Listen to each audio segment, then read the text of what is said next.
And a very good Sunday afternoon to you, Pacer Nation. Marcus Johnson here, thanking you for joining us for Game 3 of the three-game set between the rivals USC Aiken and the Augusta Jaguars. Pacers took games 1 and 2. They've secured the series, but they're looking for the series sweep, and to try to nail it down for them, they will turn to Garvin Alston, who will get the start today. Garvin Alston with a 4-4 record and a 4.43 ERA. Not too bad for your Sunday starter. Give you the rest of the Pacer defense while we have the chance with Alston warming up. Catching for Garvin Alston is Connor Durden. Over at first base, Alex Mills. The second baseman, Phil Watcher. Shortstop, Chandler Rogers. And at third base, Kerry Holloway, who is filling in for Trey Paluski while he's out for a little while.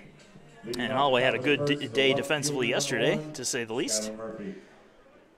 Into the outfield we go with Jackson Hannon in left field. Center field is Joey Smithers, and Sean McQuillan is in right field. Skylar Murphy will lead it off for the Jaguars. And he will dig in to face off against Alston. And here's the first pitch. Low and away for ball one. We're underway.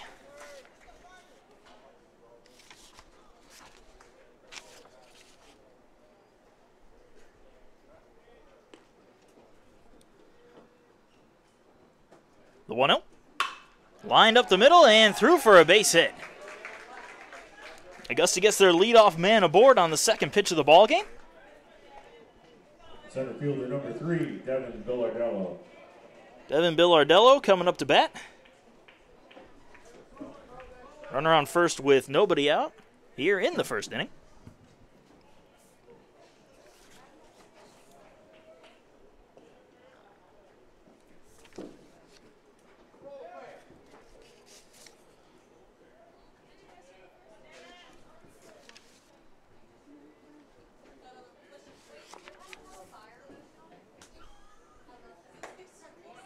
And right down the middle on the first pitch for strike one to Billardello.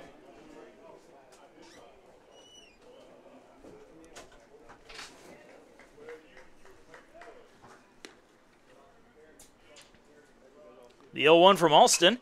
Fouled off 0-2.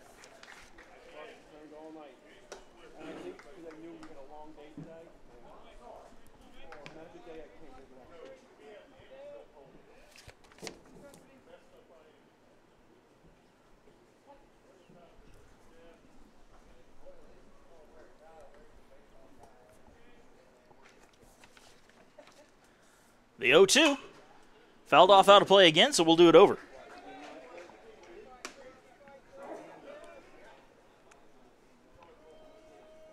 An interesting first two games to this series. Game 1 was a real pitcher's duel, which saw Mitch Spence go the distance, a full 9 innings pitched and only 1 run given up, as the Pacers secured a 2-1 victory. Alston with a little toss over to first base just to keep Murphy close by. And yesterday was an offensive day for the Pacers. They drove in 11 runs to secure an 11-3 victory.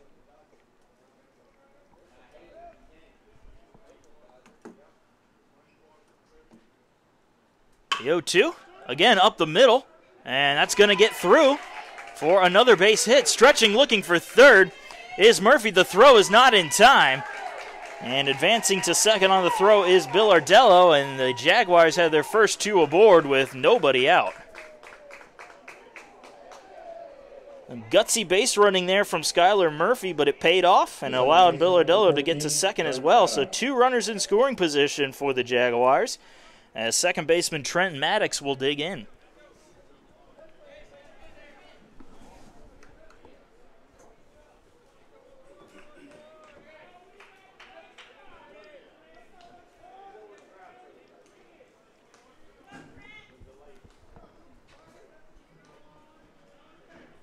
First pitch from Alston goes to the curve and finds the strike zone. 0-1.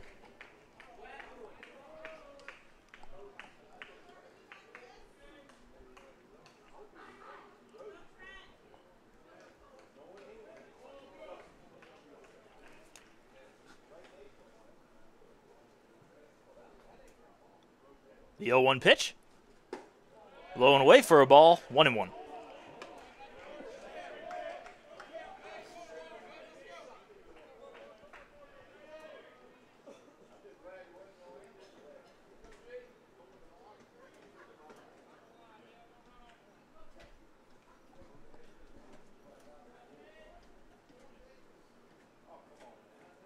And now Alston deals the 1-1. That one misses low. 2 balls and a strike to Maddox.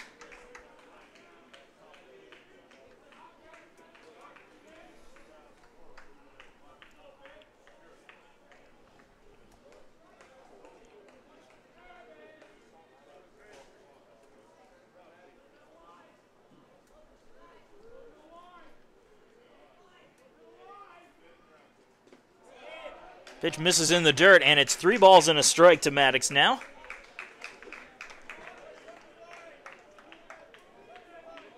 Alston's been trying to get him to chase.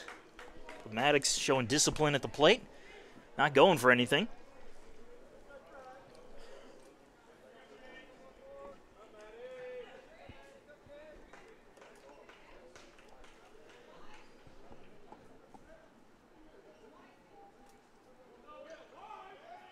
The 3-1.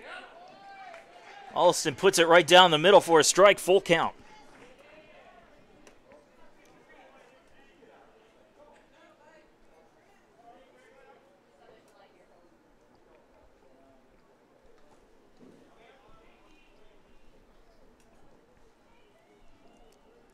The 3-2. Ripped foul down the first base side, and the Pacer defense breathes a sigh of relief, as that would have been trouble had it stayed fair. Easily would have scored both runners at second and third.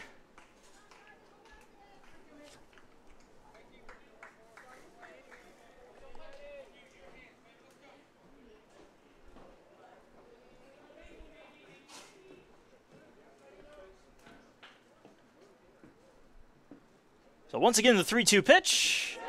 Low and away, did he go? Yes, he did, according to the home plate umpire. So Maddox down on strikes for a big first out here in the first. Shortstop number 2, Mason Robertson. That brings Mason Robertson to the plate, shortstop for the Jaguars. Still runners on second and third with 1 out here in the top of the first inning. Alston trying to work himself out of an early jam.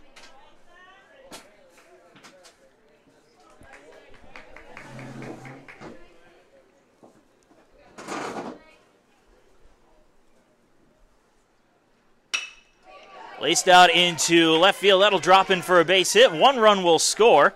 It is an RBI single for Mason Robertson, and Augusta takes an early 1-0 lead.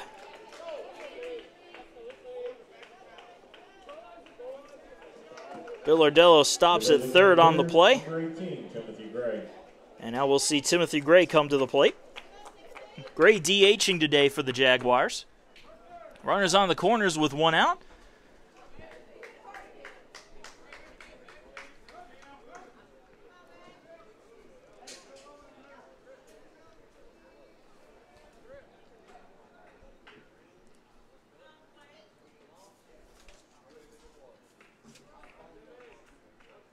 So Gray will dig in.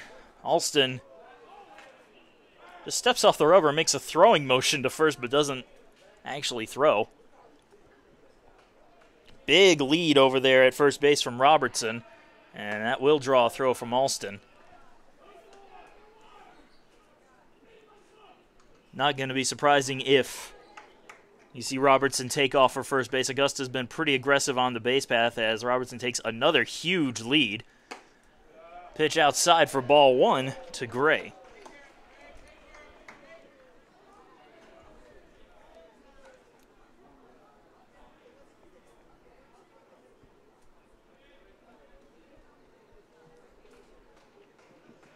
Another check throw to first, and they got him! Mason Robertson a little too far off the bag. Garvin Alston picks him off for the second out.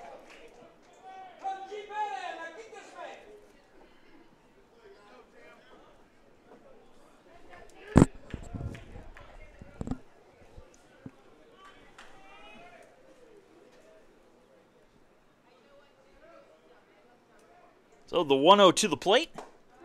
Inside corner for a strike, 1-1.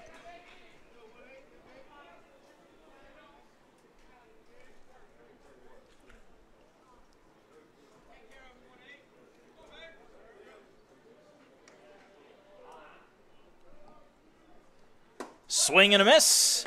1-2. Alston looks like he's gotten his groove back after that pickoff. Even something as simple as that can mean a world of difference for a pitcher.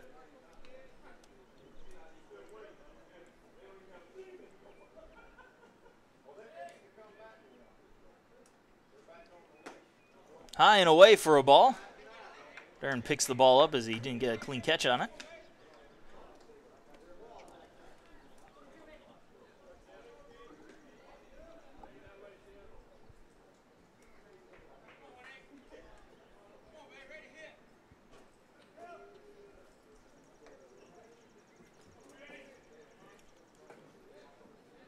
The 2-2.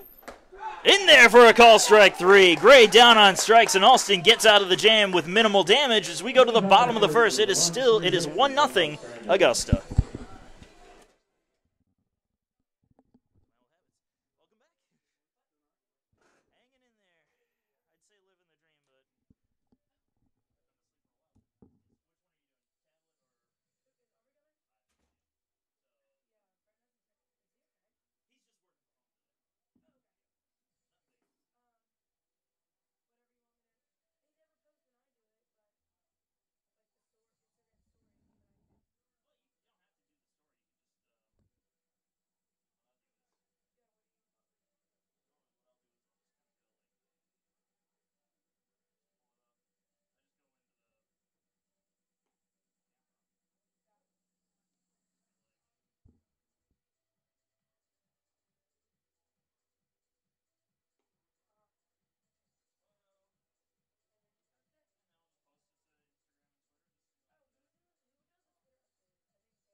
And we're back with the bottom of the first inning.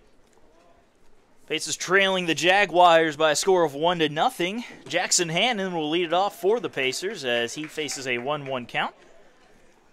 On the mound today for Augusta, John Micah Law. We'll give you the rest of the Jaguar defense in just a moment as we wait the 1-1 pitch.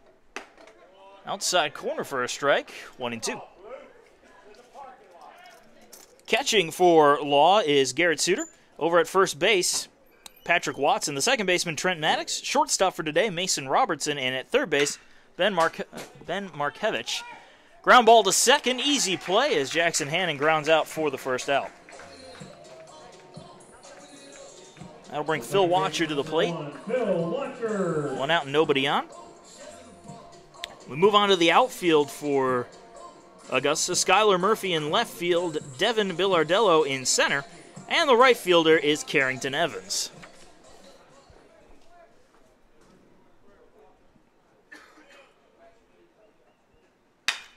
Goes after the first pitch, grounds it off of Law. Throw from second is in time, so you get Phil Watcher. A 1-4-3 in your scorebooks, and that will bring up Joey Smithers. Center fielder number 9, Joey Smithers.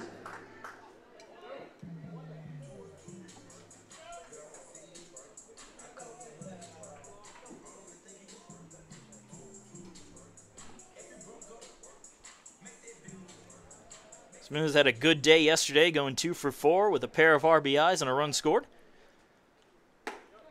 Reached base safely 5 times in yesterday's game. Let's the first pitch go by for strike 1. It's really good to see from Smithers, the senior, who's had a rough season going down for a few weeks early on.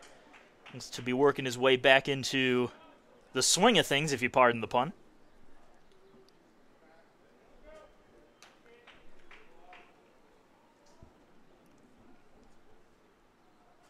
The 1-1. Ripped off of third base. That's a fair ball as it rolls into left field. Smithers taps first base. He's heading for second. The throw is not in time. It's a 2-out double for Joey Smithers. And the Pacers may have something going here with 2 outs in the first.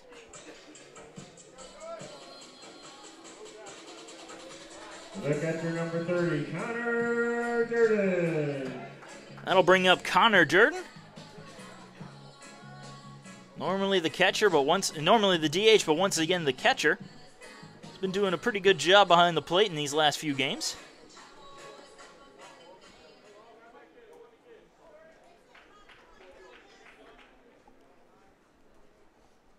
And the first pitch to Durden. He goes after it and skies it into shallow center field. Coming on in and making the catch is Bill Ardello for the third and final out. So the Pacers leave one stranded. We're moving on to the top of the second inning. We'll be joined again by Darius Smith on color commentary when we come back.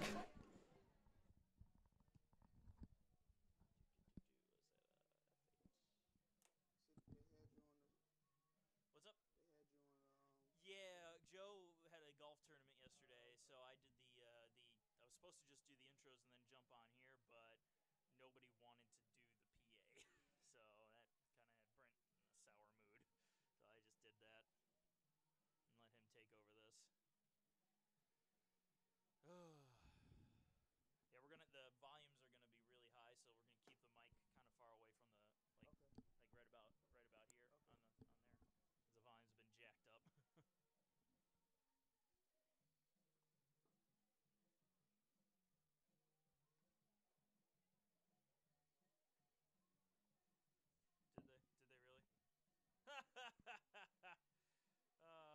Shocking. Day after the season ends and the Buffalo Sabres fire their head coach. Wow. Well, I mean, that's to be expected. He kind of was absolutely terrible. Good hockey IQ, but not head coach material.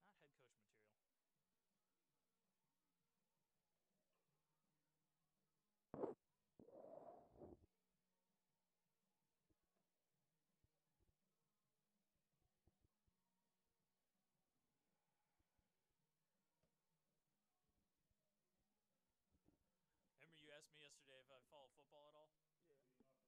Yeah. That answer goes. Denver. Yeah. Followed by Buffalo.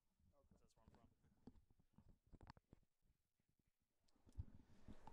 from. And welcome back. Marcus Johnson alongside Darius Smith here in the top of the second inning.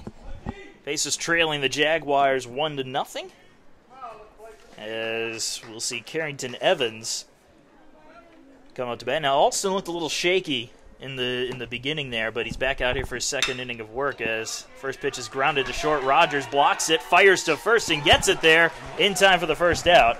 Barely giving me a chance to take a breather, but how big could a pickoff move like what happened in the first inning be for a pitcher's morale? That's big, as you can see when he picked them off.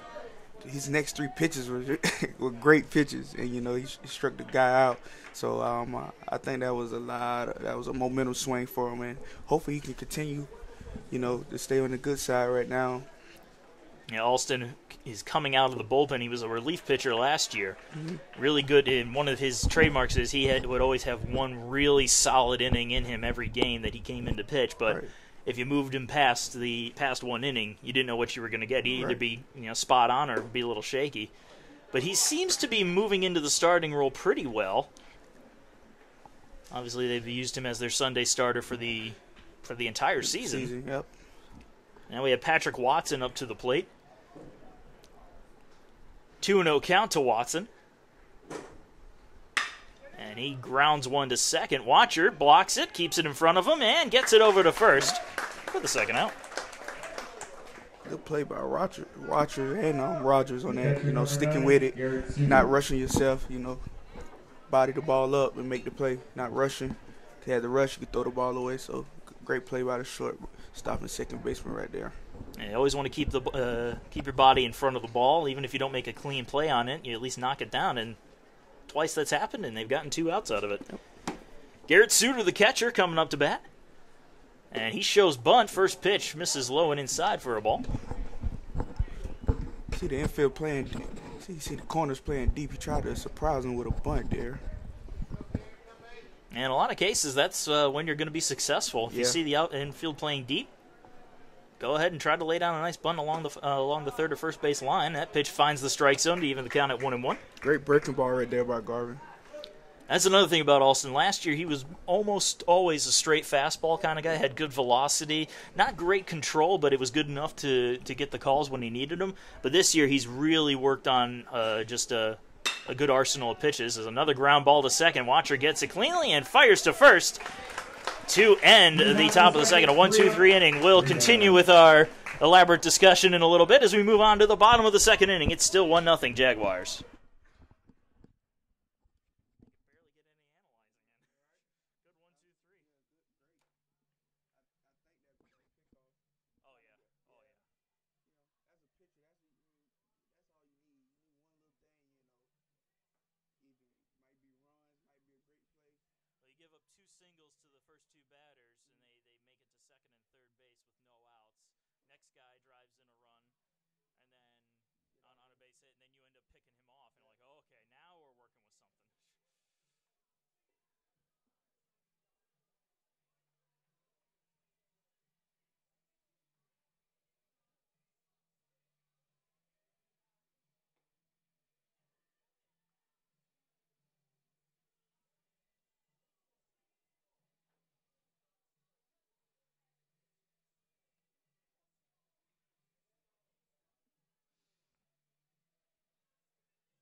And into the bottom of the second inning we go.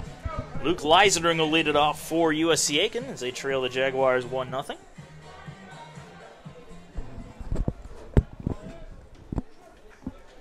Leisendring DHing again today.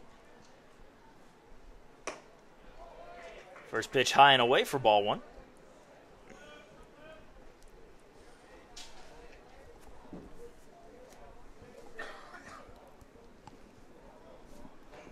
The 1-0. Low and away for a ball, 2-0.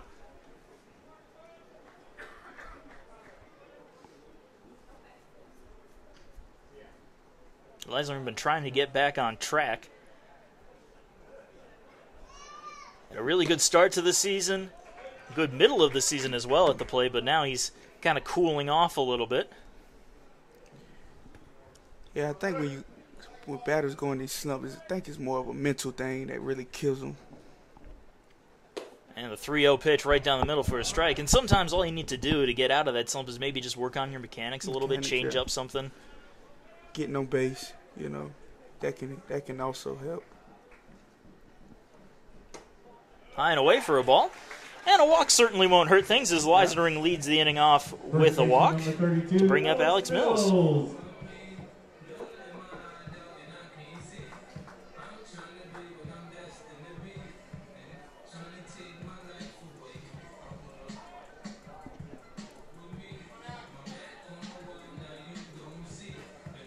Now, thoughts of the Pacers may bunt, try to drive Leisendring over, but Alex Mills has a power bat. And I'd be hesitant to take the bat out of his hands in this situation. Check throw to first, not in time. Pretty good move right there by the pitcher, pickoff move. Fast, accurate throw. Leisner not a huge threat to steal, doesn't have a huge lead either. And that one is ripped down the left field line, but that's going to end up foul in the Pacer bullpen. And Mills has been doing that a lot lately, where he will turn on a pitch and drive it. Just unfortunately can't drive it on the right side of the foul line.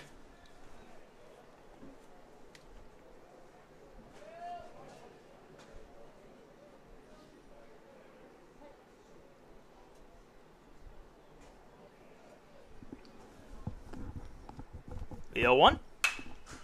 Fly ball, foul territory the other way, and that'll end up out of play as well for an 0-2 count.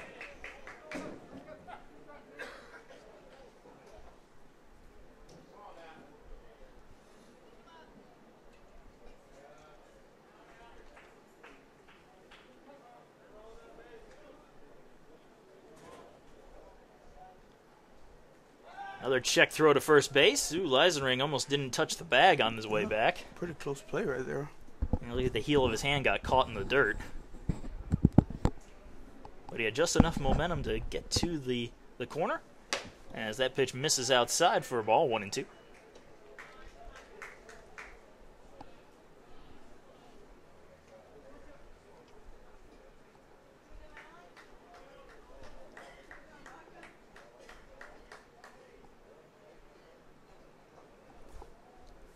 And Law deals to Mills, and here's a chopper to the left side. That's going to get through for a base hit.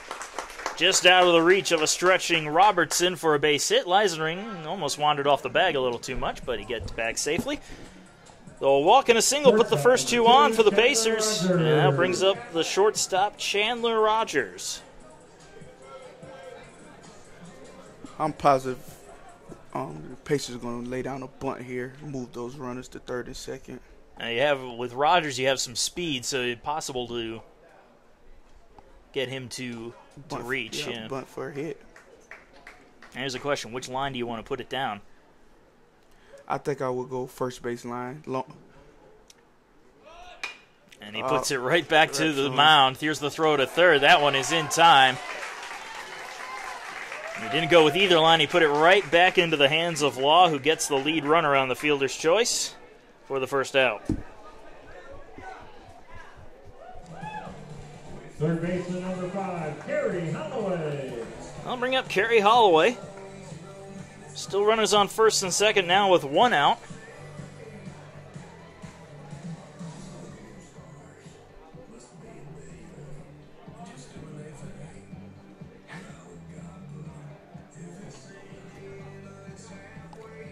And I thought for a second we were going to have a meeting on the mound. No, it's just Suter going out there to give the defense its orders.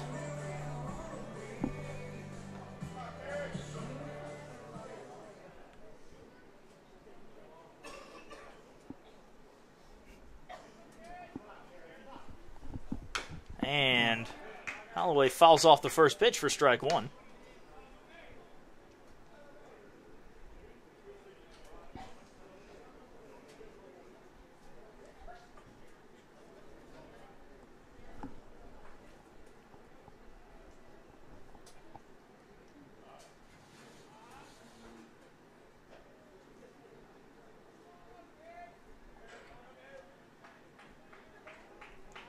The 0-1. Swing and a miss. Caught him to chase one outside the zone. 0-2.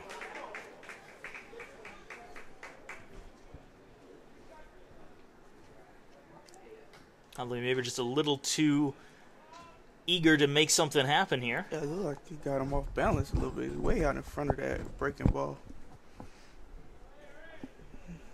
I won't be surprised if he go back to it. But he can also surprise him with a fastball. And with the 0-2 count, got a lot of options to work with as that one misses low and away. 1-2.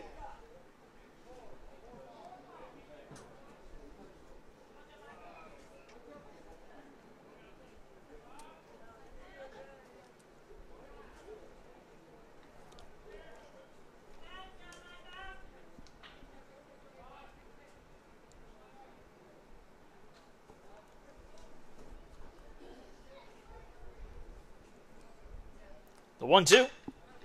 Line the other way, foul.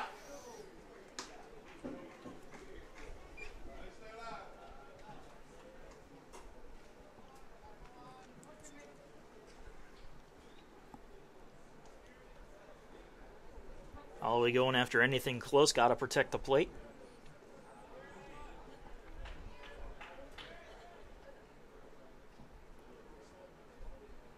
A 1-2 again. Ooh, good pitch. Dangerous pitch. Holloway gets the call, evens things up at 2-2. That was close.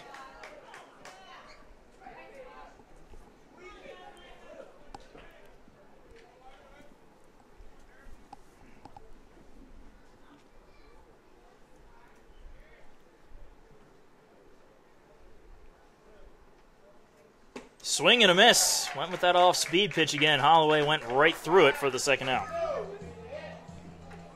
Right fielder number 8, Sean McQuillan. Now we'll see Sean McQuillan come to the plate. Runners still on first and second for USC Aiken with 2 outs now here in the bottom of the second inning.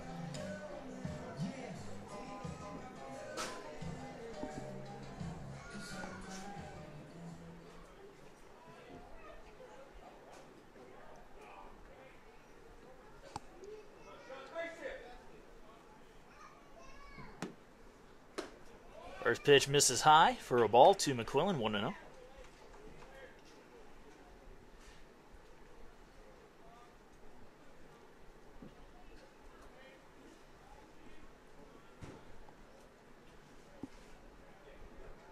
The 1-0. Fouled off, out of play. 1-1.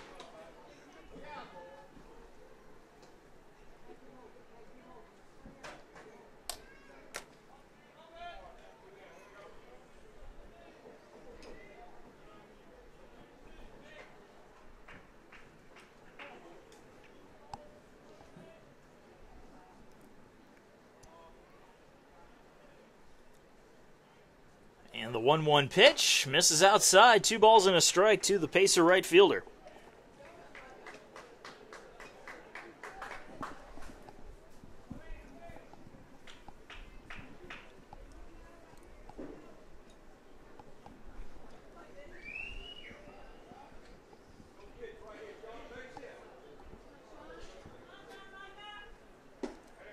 Missed low and inside. McQuillan getting the call, 3-1.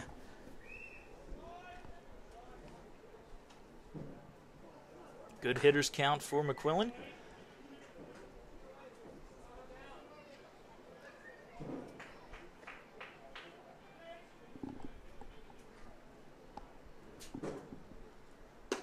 Right down the middle for a strike. And the count is worked full. 3 balls, 2 strikes, 2 outs, and 2 on here in the bottom of the second inning. Pacers trailing Augusta 1-0 here in Game 3.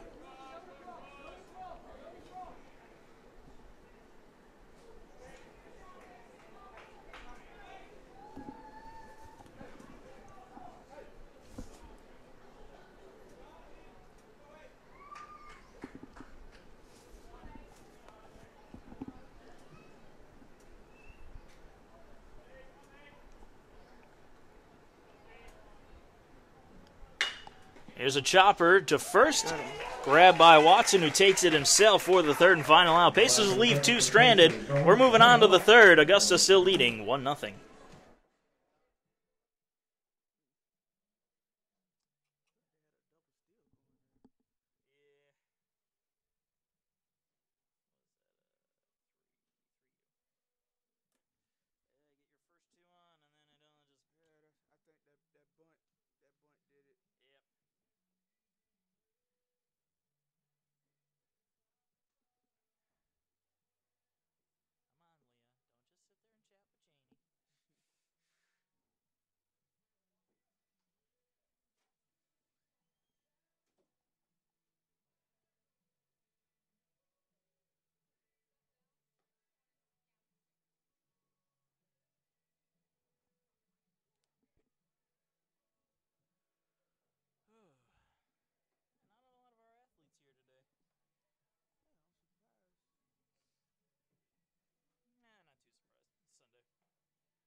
And the top of the third inning starting on up. Ben Markevich will lead it off for Augusta, the number 9 hitter and third baseman. Garvin Alston back out there for the third inning, as the Jaguars lead the Pacers 1-0.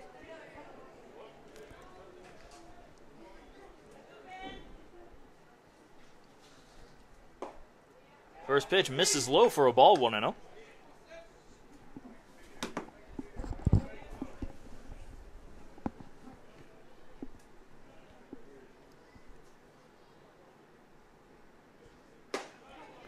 Right down the middle for a strike, 1-1. It's good velocity right there. That's one thing Alston has plenty of, it's velocity behind his fastball.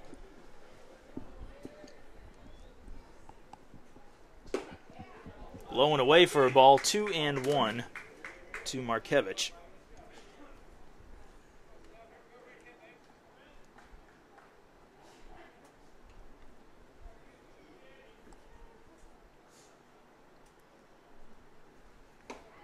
Goes to the curveball, misses inside, 3-1.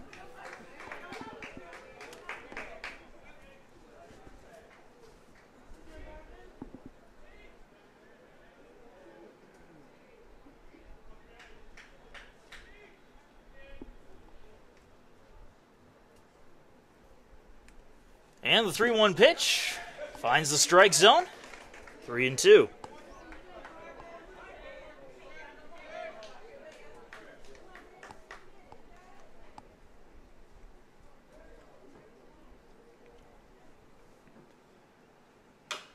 Grounded foul, so we'll do it over.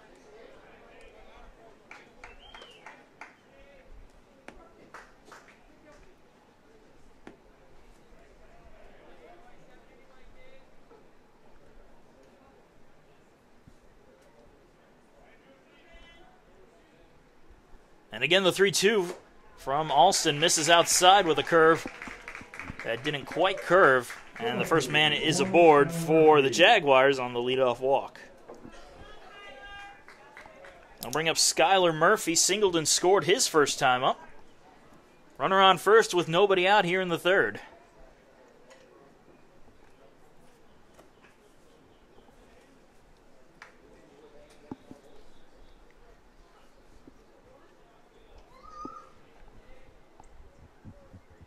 Alston taking his time here.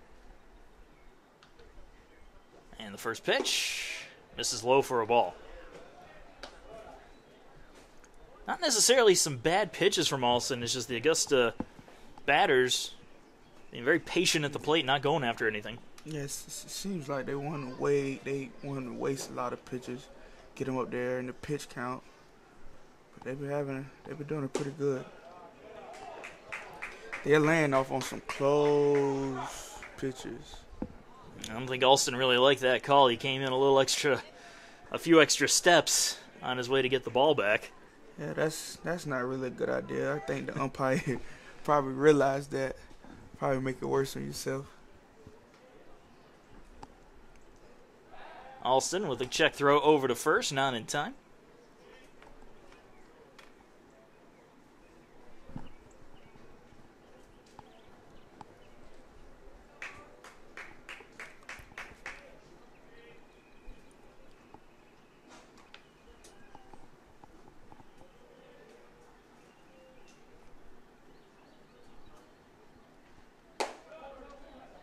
High and inside for a ball. And the count 3-0. Alston doesn't look too pleased up there.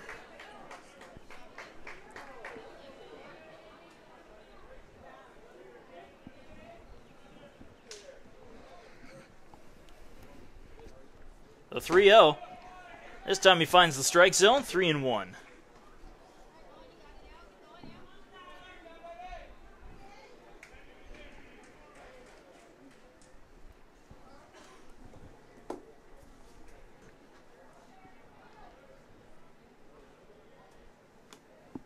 The 3-1 shows bunt, pulls it back as the ball was in the dirt, and back-to-back walks will put runners on first and second. The center fielder number 3, Devin Bilardello. Devin Bilardello up to bat now. He singled his first time up. 1 for 1 today. Runners on first and second, still nobody out. Similar situation that Alston was in the first inning.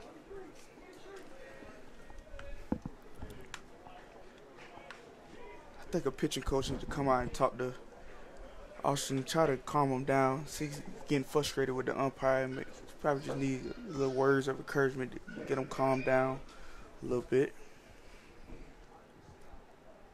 And Coach Derek Beasley, the pitching coach, usually does a good job of getting out there and settling him down.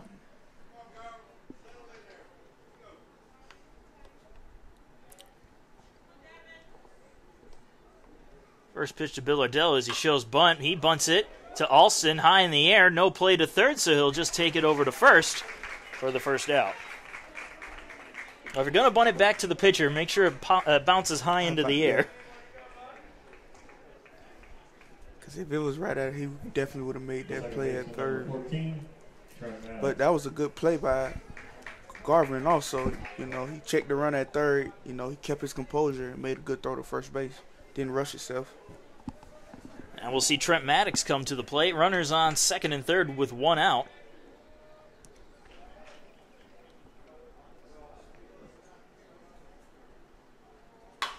Grounded foul down the first base side.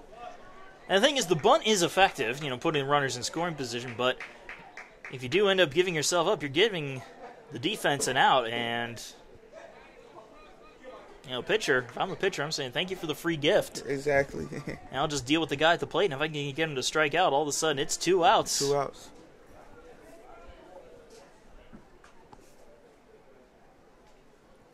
The 0-1, another show of bunt, pitch is high and away for a ball.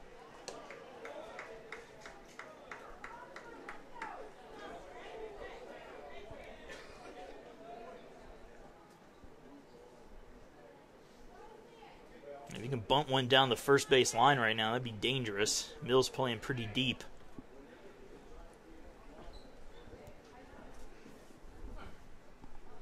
The 1-1. Good pitch. And therefore a strike, just catches the lower corner. And it counts 1-2.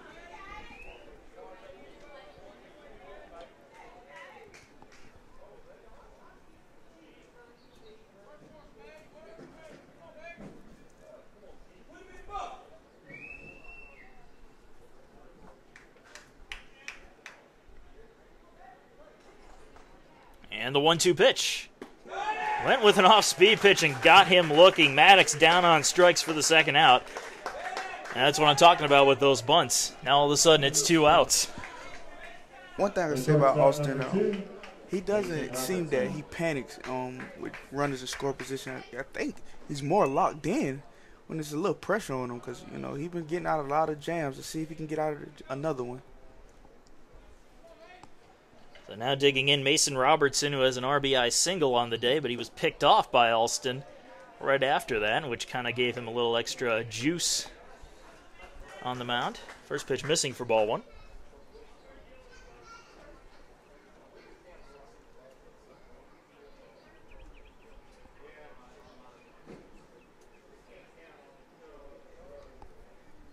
The 1-0. Ball in the dirt. Durden keeps it in front of him, though, 2-0. And again, you do have a base open here, so this guy's already hit you once for a little bit of damage. Could be a little more cautious.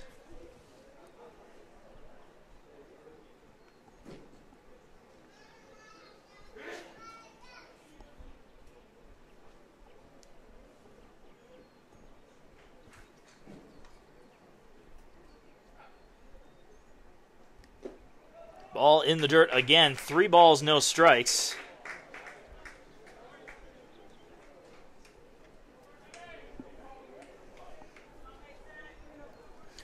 Yeah, a walk won't hurt here, you know. May sting a little bit, but it's not the end of the world. Again, base open. Yep. The 3-0. Missed outside for ball 4, so Robertson walks on 4 straight.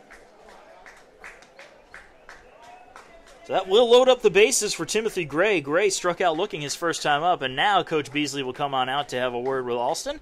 And this is a golden opportunity to remind everybody that USC Aiken Baseball and USC Aiken Athletics are sponsored by proud sponsors like Tyler's Tire and Auto Center and the South Carolina Education Lottery. When you play the South Carolina Education Lottery, you're not only taking a chance, but giving a chance. Now, the bases are loaded with 2 outs for Alston. Any ball in play could get him out of it or do some serious damage. 2 outs is always a double-edged sword. The designated hitter, number 18, Timothy Gray.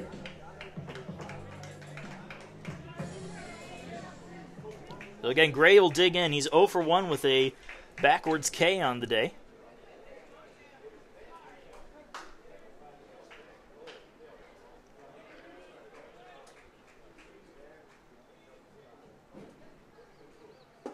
First pitch misses. Good off-speed pitch from Alston. Just couldn't get the call as it dropped out of the strike zone.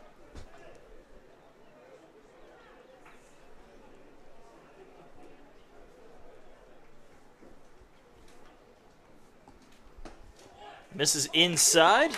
2-0.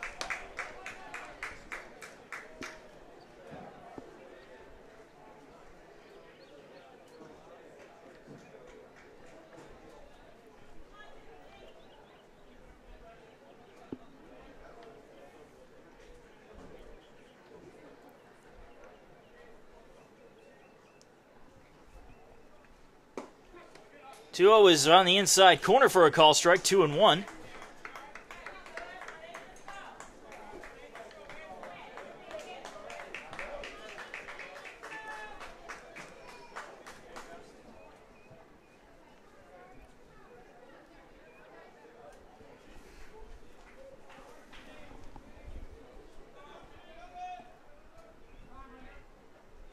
And I call a time now from Gray just to freeze Alston before he can deliver the pitch.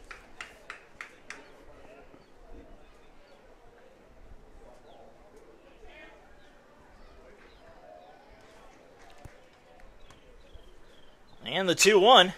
Grounded slowly the third base side. This is going to be tough, and Holloway can't barehand it. A run will score on the infield single by Timothy Gray.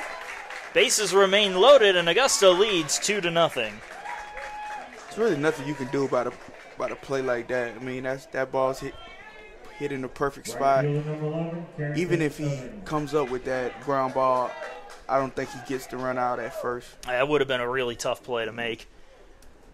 He had no choice but to try to barehand it, and that only gave him a 50-50 chance at that point. But now we'll see Carrington Evans come to the plate, 0 for 1 with a ground out. Bases still loaded with 2 outs. First pitch curveball misses high and away for a ball.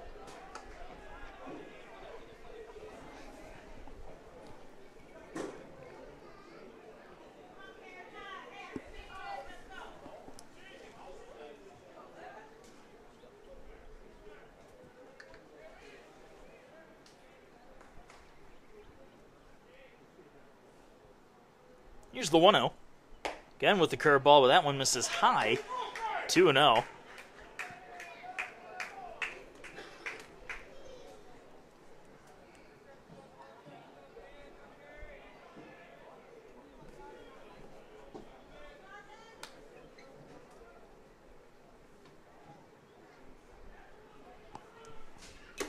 Foul tip, fastball.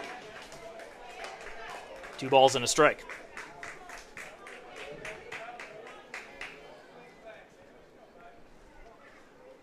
Alston's bread and butter has been that fastball. He's been trying to mix the curveball in a little more this game, but he might need to go back to just trying to go with the straight heat. The 2-1. Lined out into right field, and a diving catch by the right fielder for USC Aiken, Sean McQuillan, to put a stop to the inning and to keep the bases loaded for the Jaguars. They get one run, however. We're moving on to the bottom of the third. It is 2-0 Jaguars.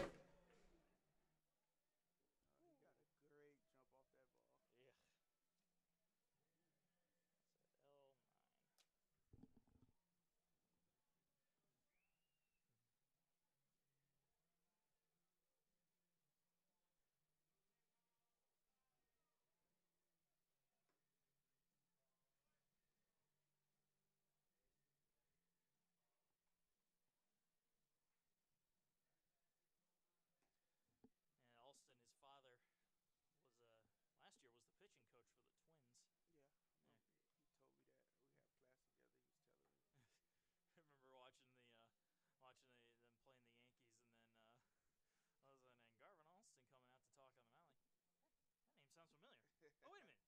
We have a Garvin Alston on the team. I had a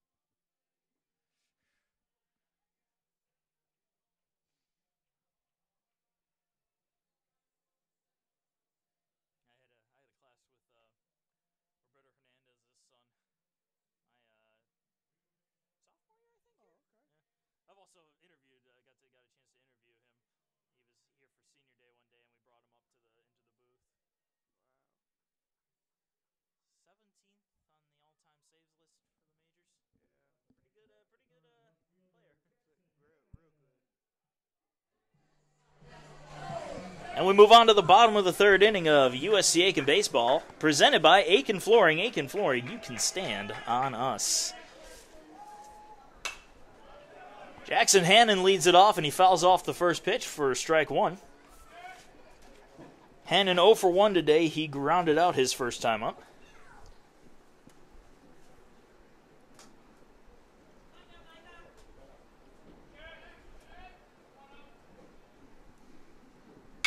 And he'll hit a ball high into the air, right side, but that's going to end up out of play. And in the Jaguar bullpen. Pacers do have some motion out there in the bullpen. Nobody throwing, but they have some guys doing some stretches. Not too surprising. Usually after about the third inning, you start going on a batter-by-batter basis on Sundays. Pitch outside. 1-2 to Hannon.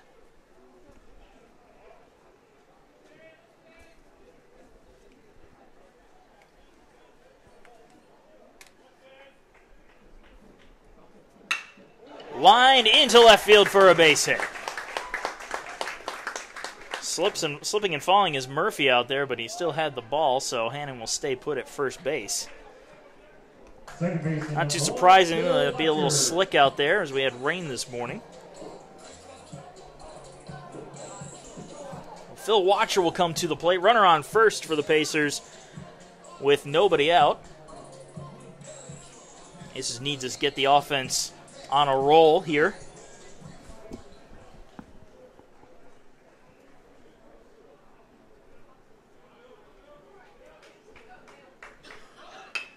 And this one is a bunt laid down right along the foul line as it just rolls foul. That was almost perfect. Yeah, it was riding the line for a very long time.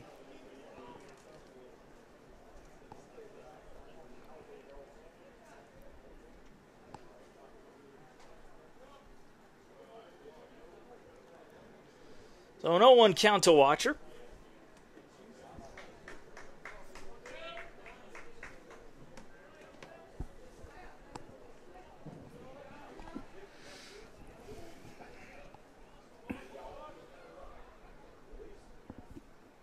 Check throw to first. Not in time. Hannon just gets in back under the tag. That was a good check by the Jaguars pitcher there. Yeah, he's got a good pickoff move, Law does.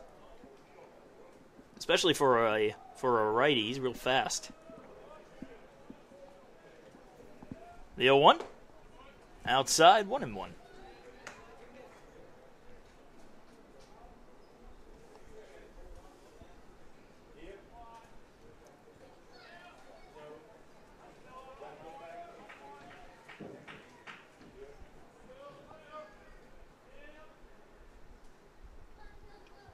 Another check throw to first base, and once again, Hannon just getting back in the nick of time.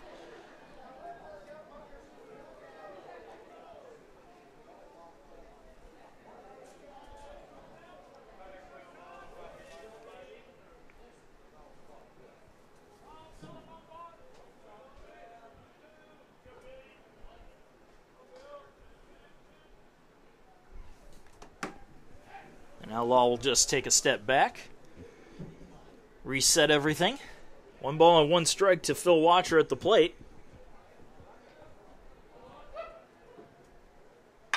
And he grounds one to first. Watson has it, fires it to second for 1. The throw to first is not in time.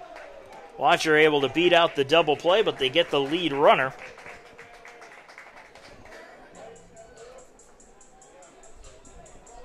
The center fielder, number 9, Joey Smithers. I bring up Joey Smithers, hit a double his first time up. Runner still on first base for the Pacers with 1 out here in the bottom of the 3rd.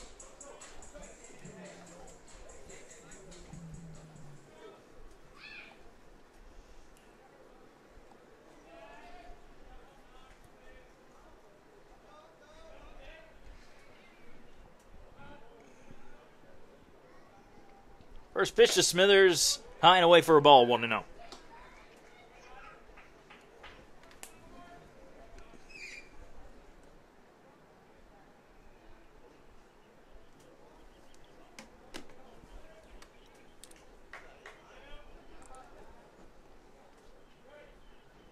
Here's the 1-0. That misses low. 2 balls and no strikes.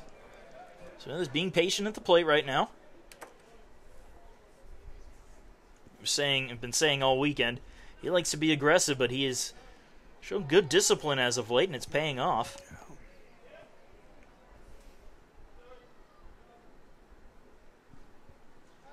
Jack throw to first base. Annan was ready for it as he makes his way back to the bag.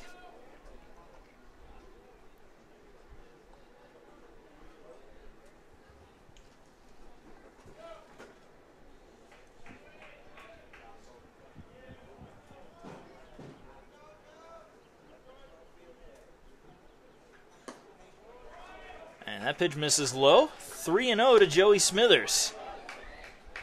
Well, what do you say? Do you give him the green light here? Oh, 3-0? No, I think I'll take the pitch, you know, because you get a runner in score position, at least one runner in score position, base hit scores them, and you only have 1 out. So I think I'll be taking this next pitch. Even though Joey Smith has been hot lately, you know, he's been killing the ball, but I think I'm gonna take this 3-0 pitch. On a lot of 3-0 counts from Law that I've seen today, he doesn't go with a straight fastball down the middle. He does get it in the strike zone, but he changes it around a little bit.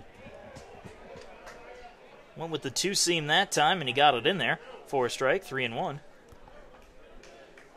Not quite a straight fastball, but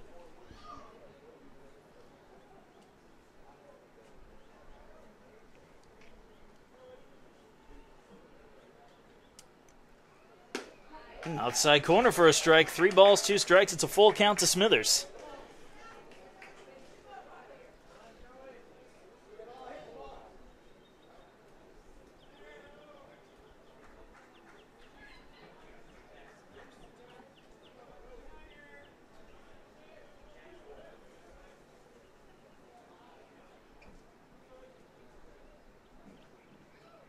And the 3-2. Smithers pops it up. And making the catch right on the right field grass is the second baseman, Maddox, for the second out.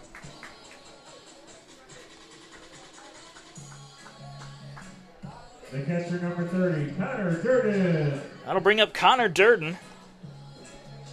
Durden flew out to center field his last time up. Still a runner on first base now with 2 outs here in the bottom of the 3rd. Base is still trailing 2-0.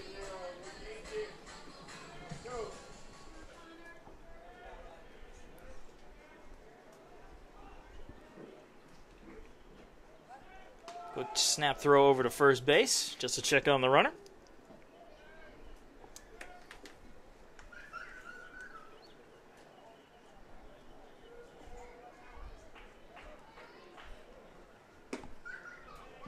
Misses low with the first pitch.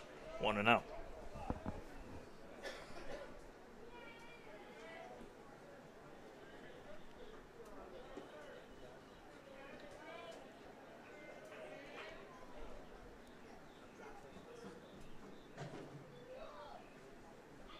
The 1-0. Low and inside, 2-0. If you need somebody to get a big hit in a big situation, Connor Durden could be that guy. Yes, a lot of power. I think he leads the team in home runs also. He does. Followed closely by Alex Mills, who is sitting in the hole right now. And that one is ripped out into right field. That's a base hit. Hustling for third and making it in there is Watcher. Nice solid single from Connor Durden, and the Pacers have runners on the corners with 2 outs. Designated hitter number 16, Luke Lysenring. Luke Leisenring up to the plate now. Runners on the corners, 2 outs for the Pacer DH. He walked his first time up and then ended up getting thrown out on the failed bunt attempt.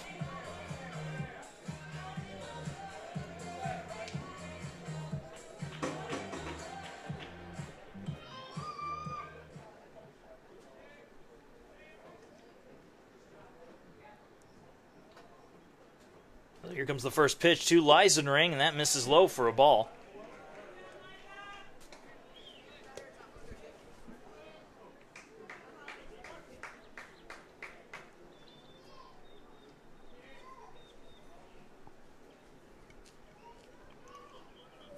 A lot of space out there in right center field. Leisenring can put a ball out there.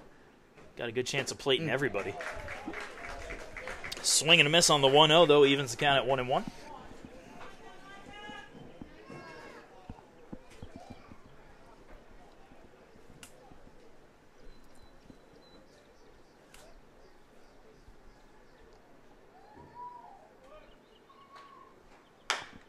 And here's a chopper.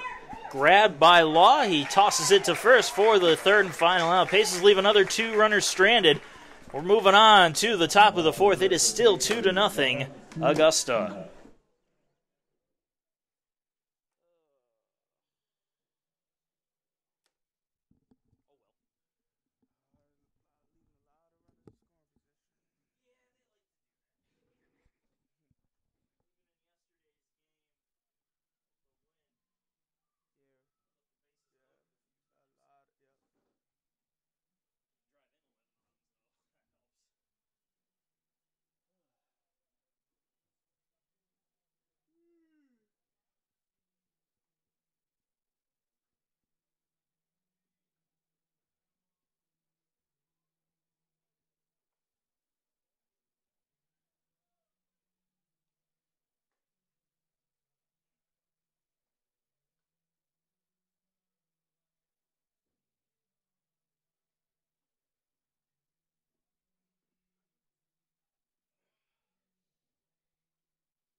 And welcome back.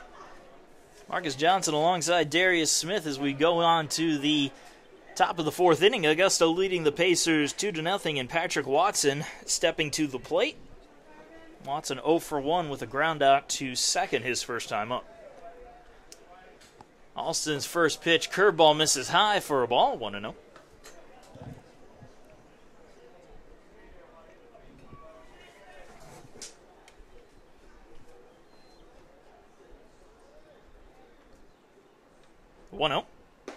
Fastball, swing and a miss. 1-1.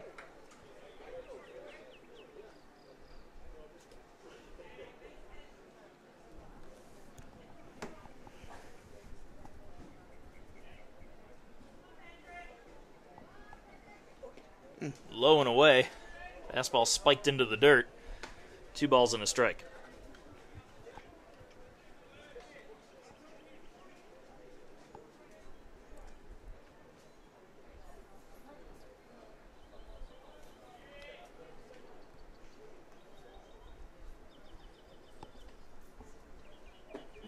This is low, 3-1.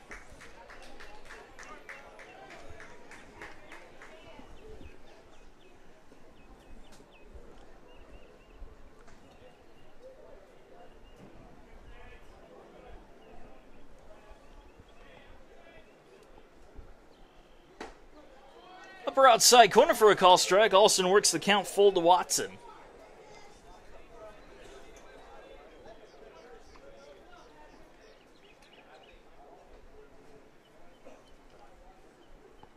And the 3-2 pitch. Outside corner call, strike 3. Watson down looking for the first out.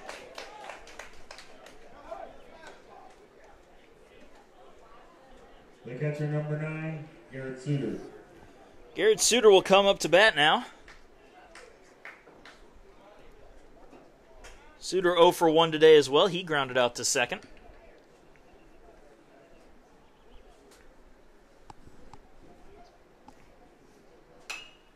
And he'll foul off the first pitch for strike 1.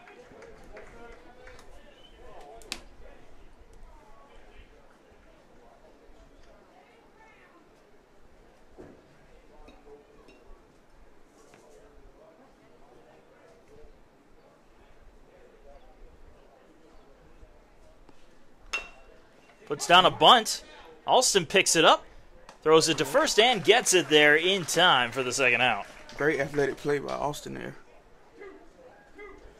He's made a couple of those today. He's getting some work out in the field. Those are not easy plays for a pitcher, especially a left-handed pitcher. He has to square himself up, then turn and throw the ball to first. Again, I can't tell you how many times I've seen in that similar situation where the ball just ends up out there in right field. Yeah, it'll sail on you quick.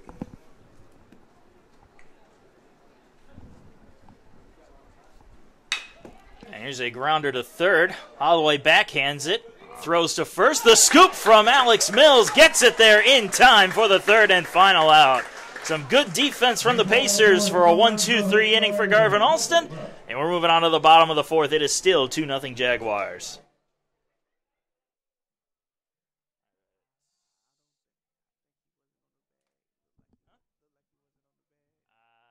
been a few like that. Just a few. Nope. Jeez.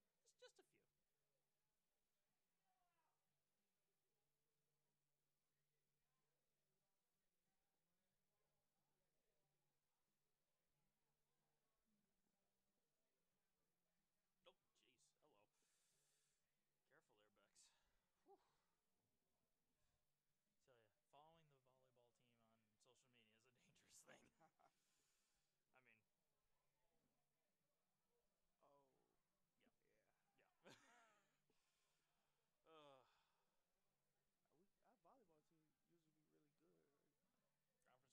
Oh, wow. And, well, this one's actually a region championship ring. Back from 2016. We won the conference this year, though, 2018. Into the Sweet 16 in the tourney. Couldn't get past Wingate, though. 25-20, 25-23, 27-25. So all pretty close games. Yeah. Honestly, watching that whole match, I'm sitting there and I'm going, it's whoever wins the first two consecutive points will win this match. And that's what happened. Wingate, they strung together back-to-back points at one point, and then it was just trade game. But we got a good we have a good team this year. Bex is back, Christine is back. We did lose a blocker, which is going to hurt us. Volleyball starts in the fall, right? Yeah, August. We'll start up.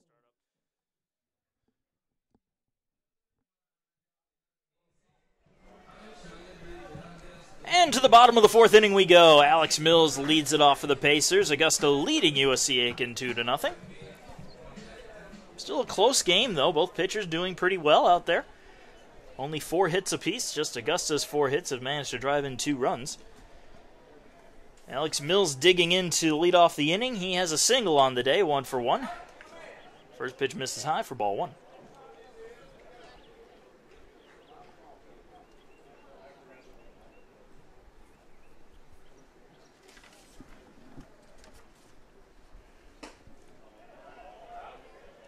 And the count even up at 1-1 as that one finds the strike zone.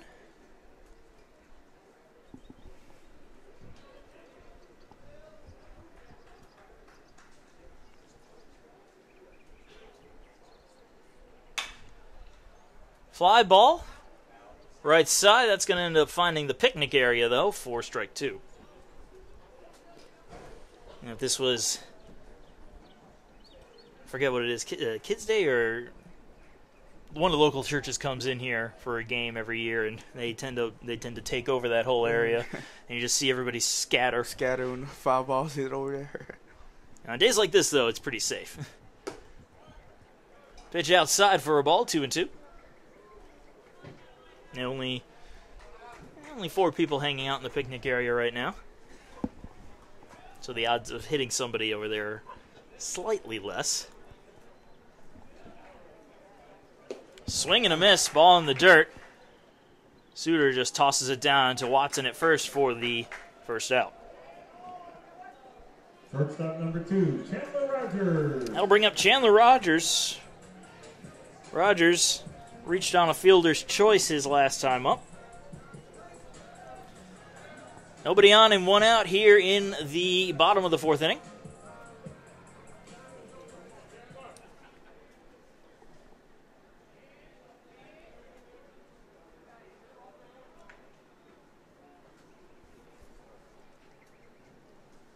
Curveball misses high.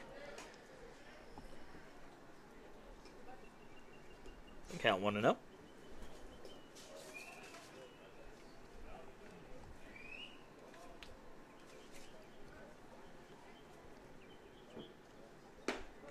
Good pitch there, right down the middle with some movement. 1-1.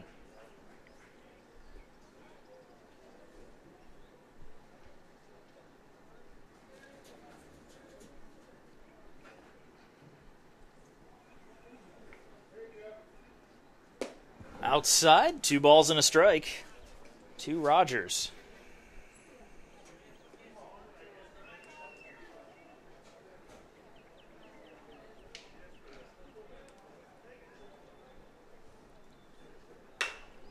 Chopped foul, 2-2.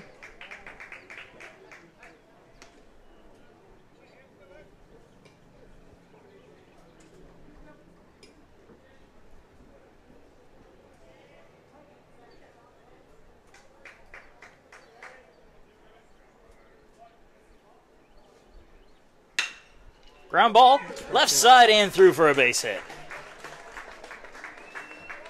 Markovich made a dive on the play. Ball gets away on the throw-in, Wow. and Rogers is going to go ahead and take third base. So a single allows Chandler Rogers to make his way all the way to third base. Those will be some costly errors there for Augusta. That's why it's important to make The third a baseman number 5, big turn Gary Holloway. going around first. You read the ball like Chandler Rogers did. He read the ball coming in the second. He realized that it was offline, so he stayed there. We realized the second baseman wasn't going to control it. Went to second. Then he's paying attention to his third base coach. Third base coach sending him to third, and boom, single turned into him getting to third. So hopefully the Pacers can take advantage of this. And it's a single, but it acts more like a triple in this situation, as that first pitch is grounded foul by Gary Holloway.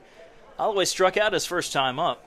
And that goes to the same thing when you see a runner tagging, even on a short fly ball. They're just trying to draw the throw in to see if they throw it off, you got a chance. Yeah, you can advance.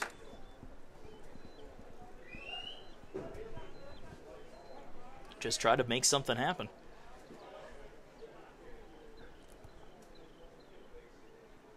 The 0-1, ball in the dirt. Good block right there for the Jaguars catcher. He's Yes. a wall. Suitors had to do that a few times this series, especially last night. Last night's game, a lot of wild pitches being thrown. So he certainly got some practice.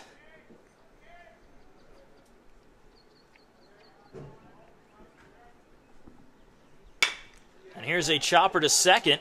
No play at the plate. The throw to first is in time.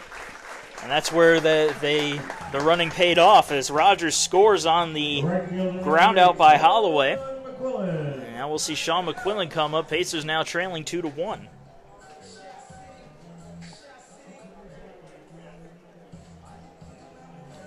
So McQuillan will dig in. He's 0 for 1 with a ground out himself. Nobody on and 2 out here in the bottom of the 4th inning.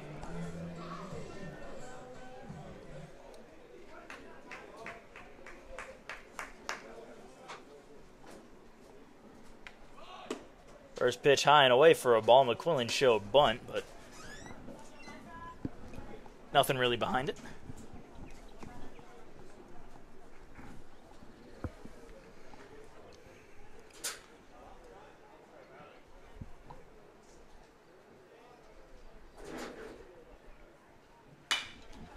Fly ball, shallow center field. And coming in to make the catch is Bill Ardello for the third and final out. But the Pacers get one thanks to some smart base running from Chandler Rogers and a ground out from Kerry Holloway. It is 2-1 Augusta as we move on to the fifth inning.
And we are in the top of the fifth inning of USC Aiken Baseball, presented by the Hudson Etheridge Companies and Auto Owners Insurance. For your life, home, car, and business insurance needs, count on Hudson Etheridge Companies and Auto Owners Insurance.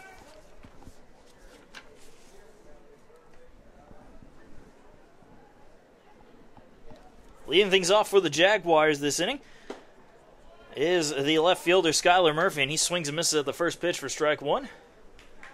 Garvin Alston is back out there working on a fifth inning.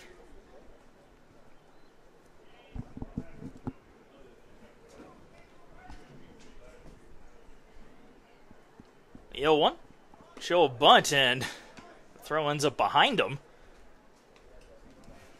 Needless to say, that will be a ball. The Jaguars batter right there, he was a little disappointed in himself that he didn't take that pitch. Didn't get, because it was going right to him and he moved out the way, so you can see a little frustration from Skylar Murphy right there. I think he wanted that one to hit him. Anyway, you can get on base. The 1-1 is fouled off. 1-2.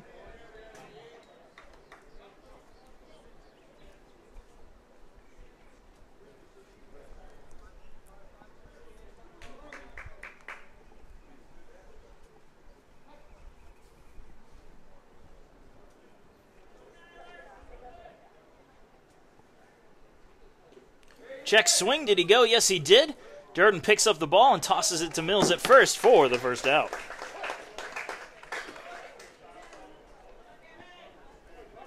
Fifth strikeout of the day for Garvin Alston.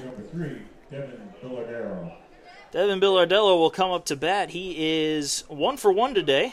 A single and a sacrifice bunt in his last at-bat, or his last plate appearance.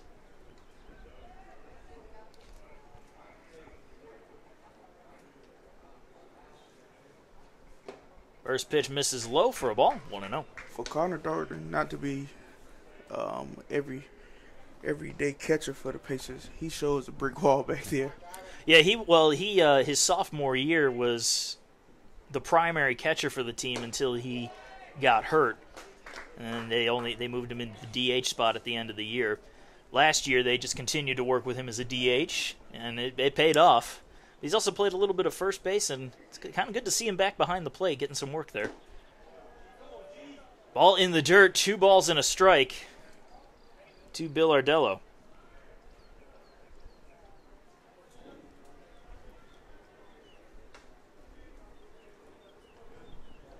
And again, Connor Durden earning all conference honors for his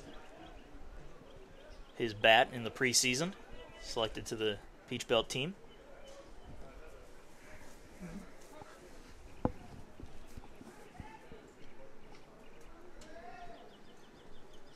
The 2-1.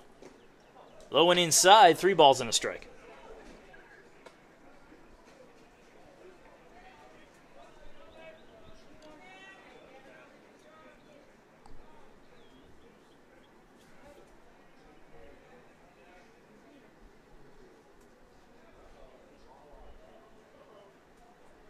Here's the 3-1 from Alston. That misses for ball 4. A 1-out walk to Bill Ardello will bring up Trent Maddox. The second baseman, number 14, Trent Maddox. Maddox 0 for 2 with a pair of strikeouts today. Runner on first with 1 out.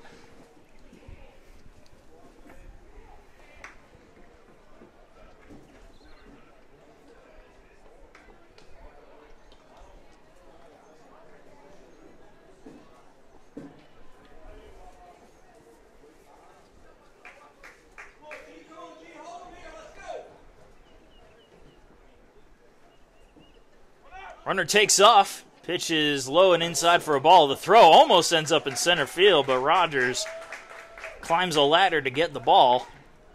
But it will be a stolen base for Devin Billardello.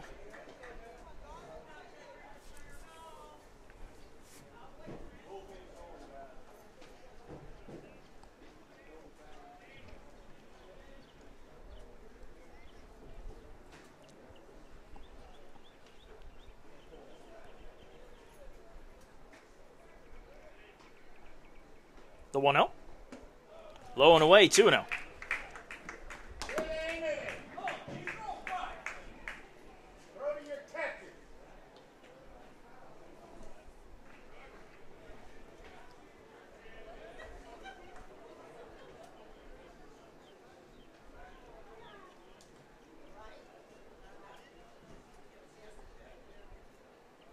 And the 2-0 runner takes off again, and the pitch is fouled off. Count moves to 2-1. Here's to have a righty and a lefty warming up, and I'm thinking one of those is going to be Hunter Schuff. As for the lefty, I can only fetch a guess.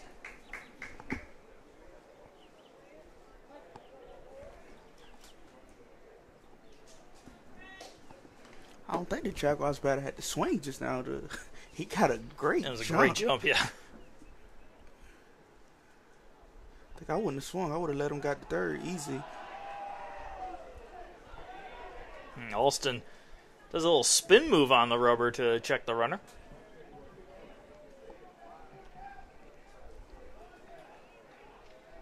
And here's the 2-1.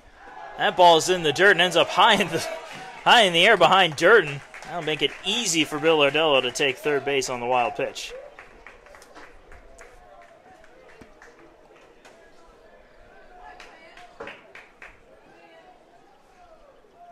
A 3 balls and 1 strike to Trent Maddox.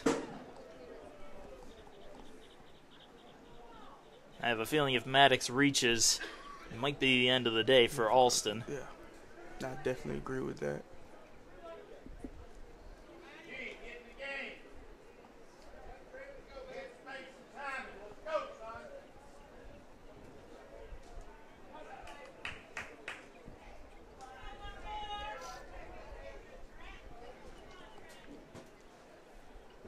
So here comes the 3-1 from Alston. And that one is a fly ball out into left field and shallow. Bill Ardello's got speed. The catch is made, and he's just going to draw the throw in. A well-timed shallow fly ball from Maddox gives the Pacers 2 outs to work with here in the 5th. Now Mason Robertson coming to the plate. 1 for 1 with an RBI and a walk.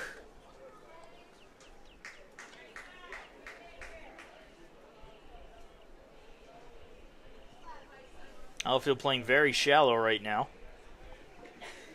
Although, honestly, anything that makes it into the outfield probably is going to score Robertson if it's not a fly ball.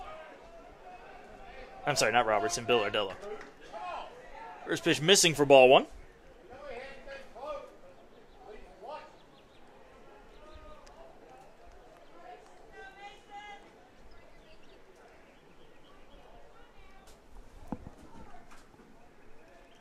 The 1-0. That one low. Durden blocking it, though. 2-0.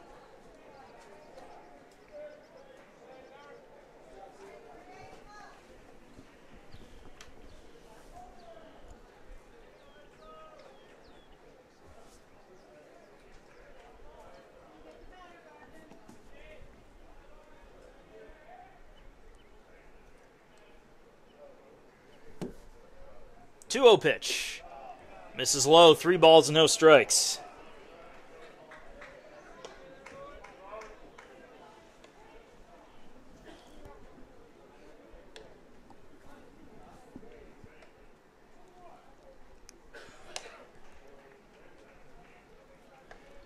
The 3-0. Low and away, ball 4. Robertson walks on 4 straight. Runners on the corners with 2 outs. Designated hitter number 18, Timothy Gray. So Timothy Gray will step up to the plate. And Kenny Thomas is going to come out of the dugout. That's going to end Alston's day. Runners still on the corners with 2 outs. We're going to take a short break as we come in with a new pitcher.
And so we are back. Austin Sandifer coming out of the bullpen for the Pacers to deal with Timothy Gray as Austin goes 4 2/3. A couple of runs on 4 hits, although the runners on board are still his responsibility. First pitch is in there for a strike from Sandifer.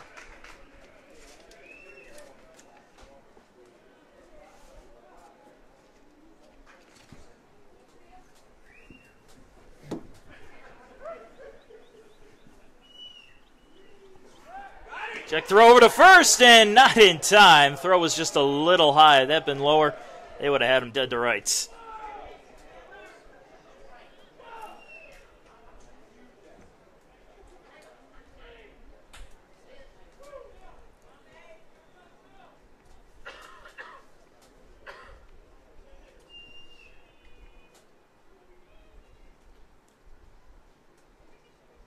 Another check throw to first base.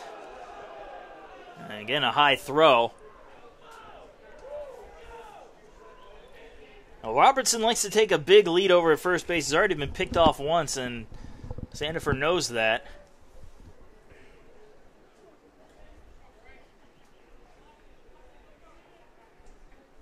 Robertson with a little smaller lead this time around, though. As Sandifer deals a swing and a miss, 0-2. At this point, you just want to focus on the batter right now. Definitely. Got he's ahead of him 0-2, so he's definitely all his focus should be on the batter right now.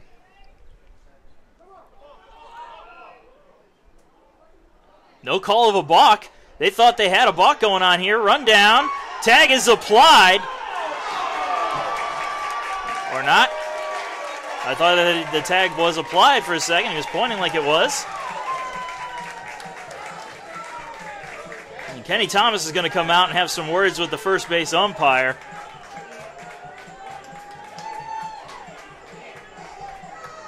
Head coach Kenny Thomas is not happy at all.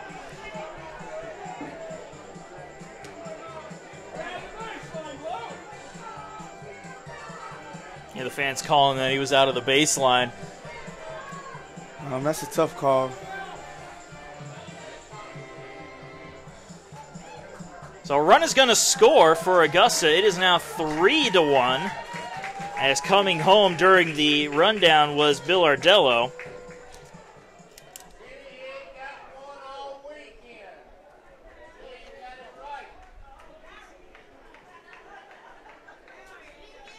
Now Robertson, very fortunate there to get the call, especially as he was trotting down to second thinking he got a balk call on Sandifer.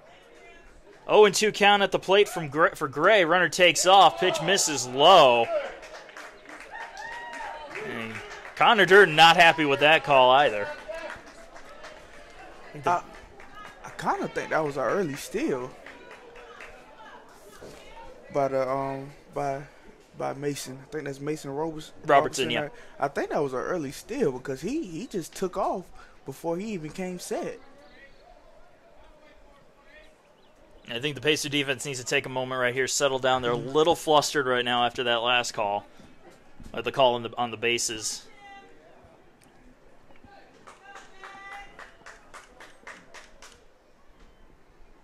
A 1-2 in there for a call, strike three. Sandifer strikes out Gray for the final out, but Augusta gets another run on some mass confusion out in the field by the Pacers. It is 3-1 Augusta, moving on to the bottom of the fifth inning.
And welcome to the bottom of the fifth inning. Pacers trailing 3-1. The Augusta Jaguars. Jackson Hannon, the leadoff man, will lead off the inning. He is 1 for 2 today.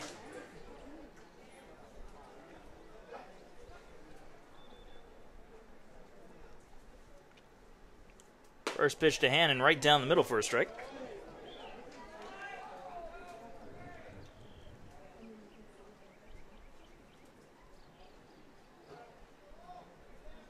The 0-1. Check swing, couldn't hold back. Fooled him with an off-speed pitch. 0-2.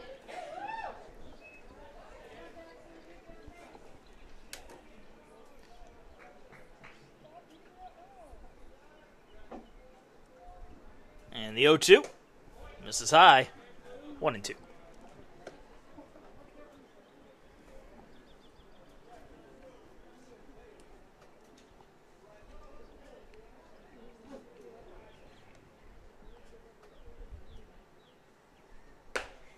Low and away for a ball, 2-2.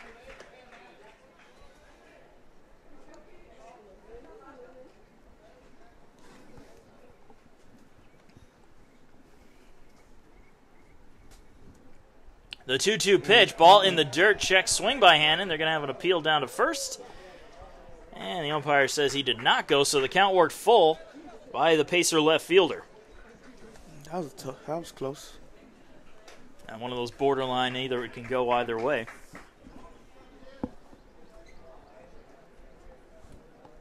They really need to get some base runners here. As the 3-2 misses low and away. Hannon aboard with a leadoff walk. Great at bat right there by Hannon. The second baseman, number 1, Phil Watcher. That brings up Phil Watcher. Watcher is 0 for 2 today, but he reached on a fielder's choice in his last at-bat, beating out the double play with his speed.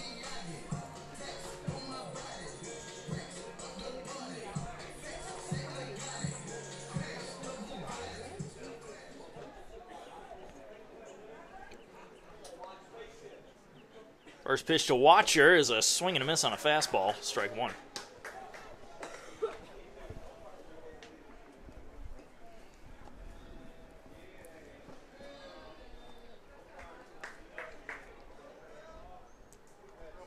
See some action going on in the Jaguars bullpen out there. Check throw over to first, not in time. Yeah, you're already in the you're in the 5th inning. Want to see if Law can get through it to try to get the decision.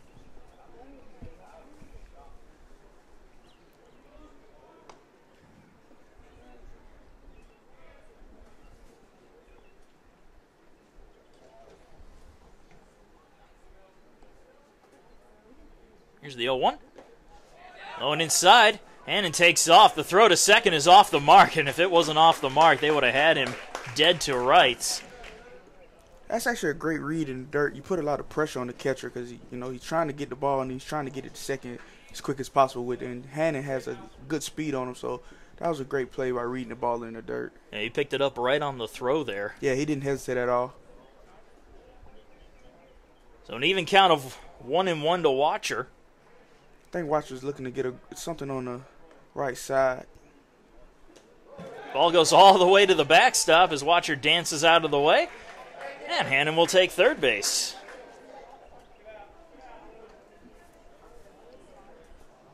And that's going to draw a visit from the Augusta dugout.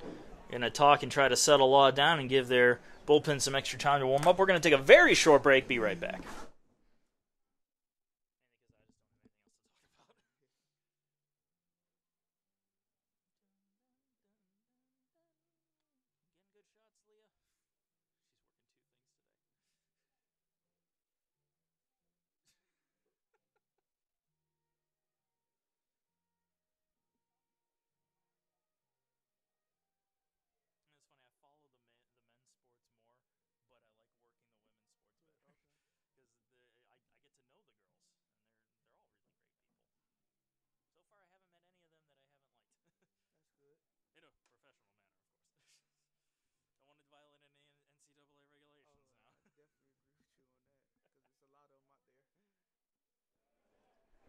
And we're back. Just a little short visit to the mound. Phil Watcher at the plate with a 2-1 count, and Jackson Hannon sitting on third base. Chance to cut the lead to 1 again. Ball is in the dirt. 3-1. And if this was at a softball game, you would hear their patented throw it in the dirt cheer. And I'm a little disappointed. We have a couple softball players here, one of which is working social media, and none of them are doing the throw it in the dirt cheer.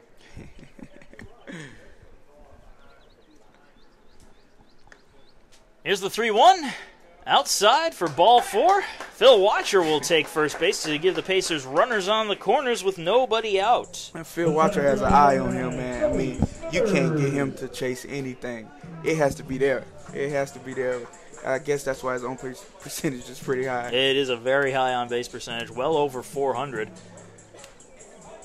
486, if I'm not mistaken. Hey, well, that's what it was coming into this game, I believe. And then he's added to it now with that walk and reaching on a fielder's choice. It also helps he doesn't have much of a strike zone. I won't be surprised if I see him running here. And you got Joey Smithers at the plate, 1 for 2 with a double today.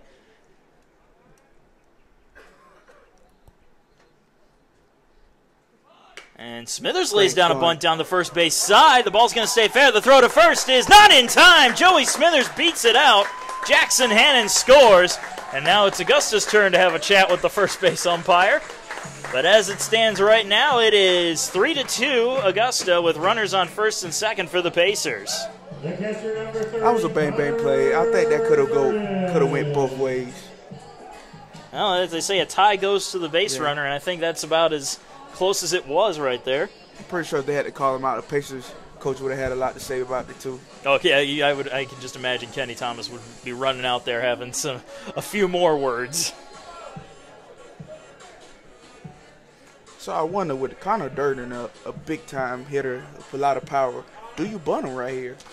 I say no. I say no. He had a really solid single in his last at bat, 1 for 2 today. I look to get another one of those, if not something more. I mean, you don't, especially in Connor Durden's case, you don't want to take the bat out of his hands.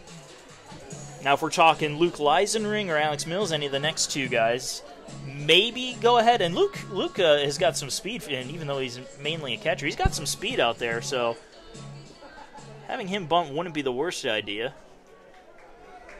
They're playing back at third, though, so if you do want Durden to bunt, I say send one down the third base line this time. But we'll see what they do. Runners on first and second with nobody out, and Durden at the plate. And he swings away, grounds it to the right side. The throw to second is in time just by a half a second. And they will get Joey Smithers on the fielder's choice, but advancing to third is the tying run in Phil Watcher. Designated hitter, Luke Leisenring. And now Luke Leisenring will dig in. Runner on first and third. Leisenring 0 for 1 with a walk today.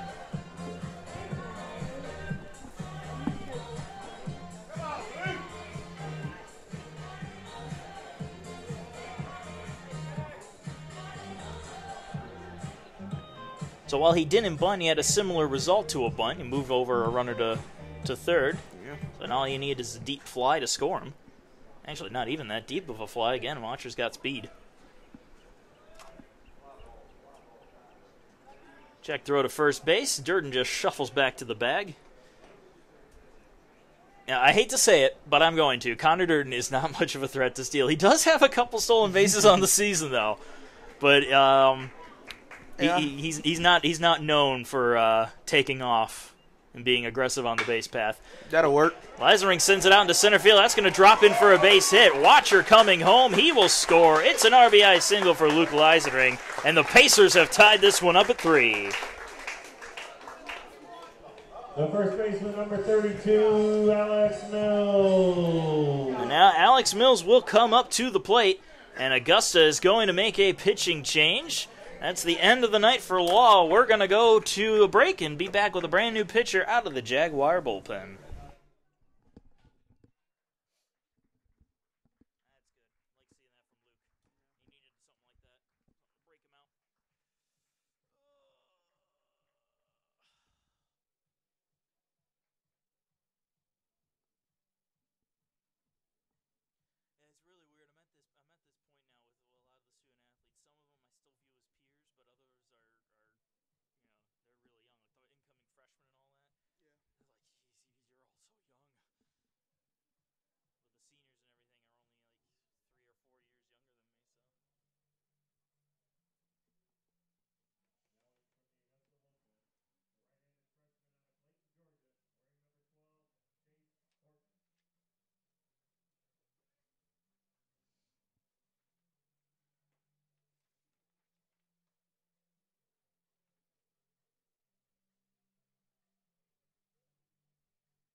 And we are back from the break. Alex Mills coming up to bat against the new pitcher Chase Horton, fresh out of the bullpen in relief of John Michael Law.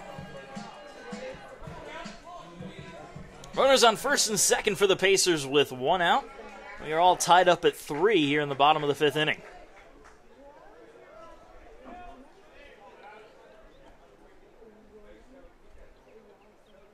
First pitch to Mills is outside for ball 1.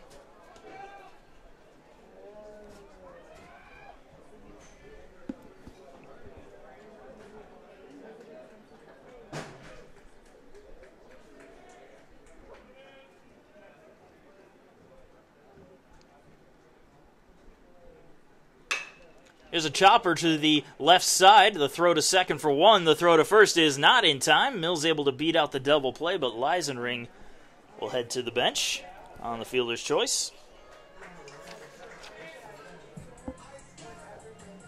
The shortstop, number 2, Chandler Rogers.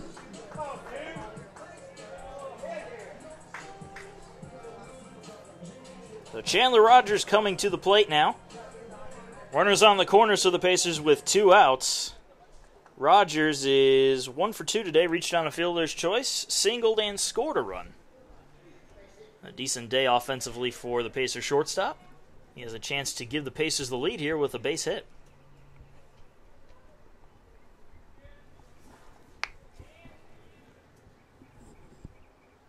And the first pitch right down the middle for strike 1.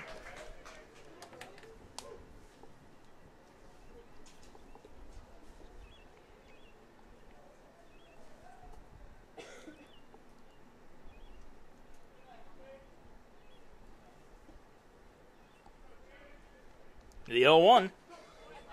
Lower outside corner for a strike, 0-2.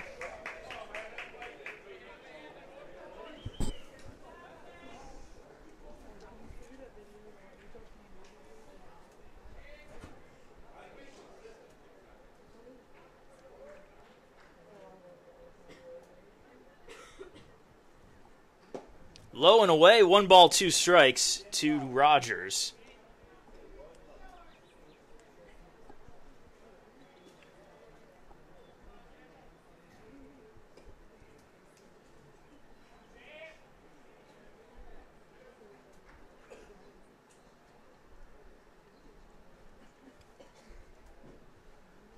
The 1-2 is in the dirt. Ball rolls away, but Durden's going to stay put at third.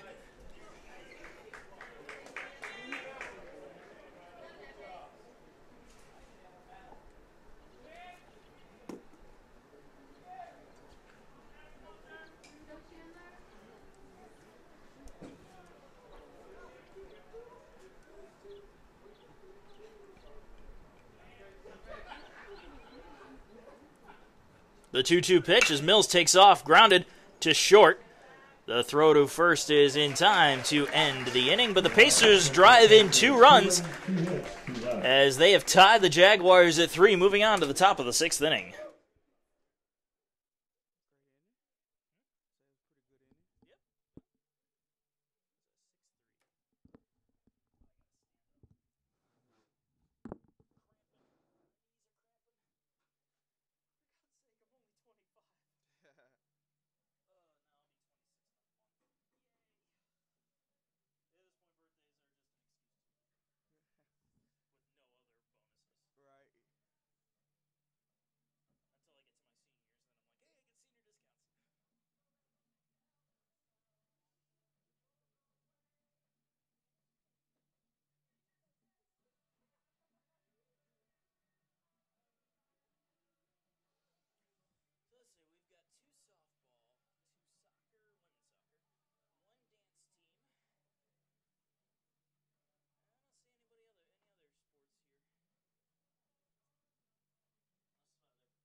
Welcome back. Top of the sixth inning. Marcus Johnson alongside Darius Smith. Thanking you for joining us on your Sunday afternoon. And it is a nice Sunday afternoon, especially for baseball out there. The humidity has burned off from the morning rain. And Austin Sandifer comes back out for another inning of relief for the Pacers. It's all tied up at 3 as Carrington Evans goes after the first pitch, sends it out into right field.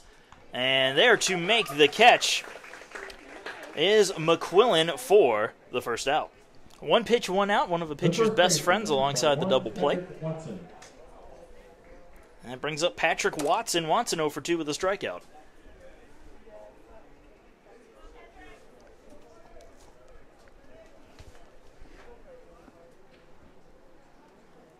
I think the Jaguars have lost a little momentum with that pretty big inning by the Pacers last inning.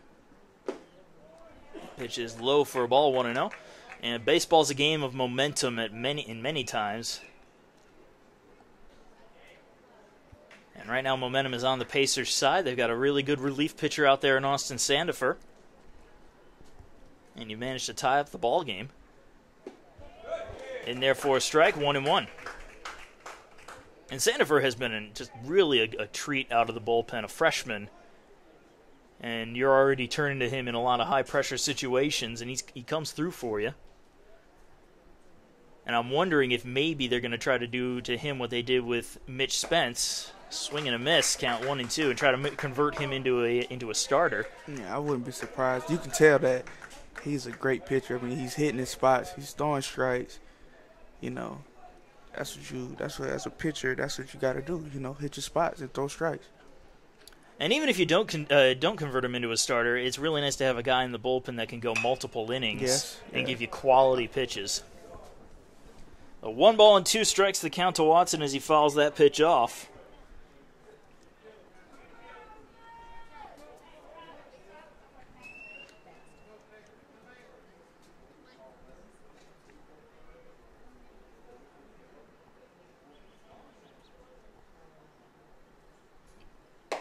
High and outside for a ball, 2-2.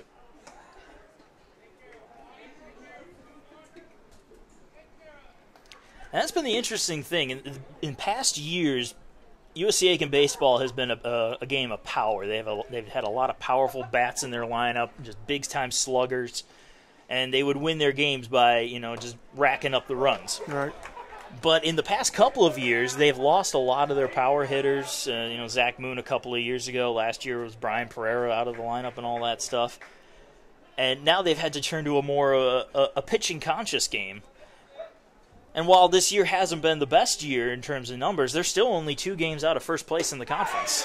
And a swing and a miss there from Patrick Watson gives Sandifer the strikeout for the second out. Yeah, I heard the conference is pretty. It's pretty tight. Yeah. The top 5 teams are only, I think, 3 games. There's the 3-game difference between 1 and 5, if not 1 and 6. Very tight game. Right now I believe it's North Georgia with the conference lead by 1 over Flagler, who's in second, and then it's USC Aiken in third. Garrett Suter up to bat, and he sends one out into right field. Right there to make the catch is Sean McQuillan. It's a 1-2-3 inning for Austin Sandifer. We're going to the bottom of the 6th with the Pacers coming to bat.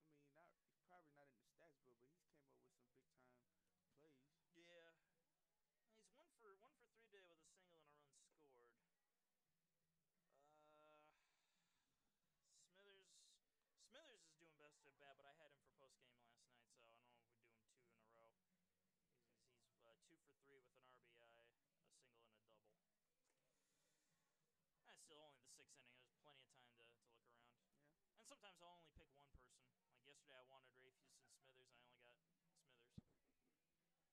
Did you want to come down and see how post game works? Or? Okay, sure. Yeah. It's up to you. You don't have to. Yeah, it's really simple for wins. Real quick stuff, maybe 2-3 minutes long every post game. Losses are the easiest ones to do because it is the standard 3 questions. It's opening comments, anything that went right, what can we do moving forward?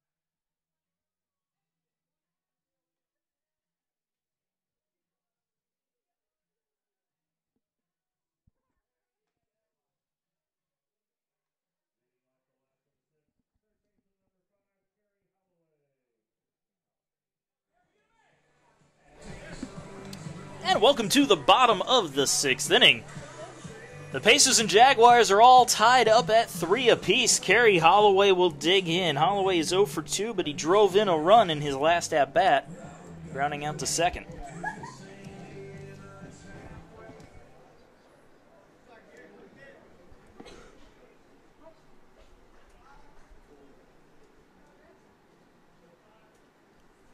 First pitch right down the middle for strike one.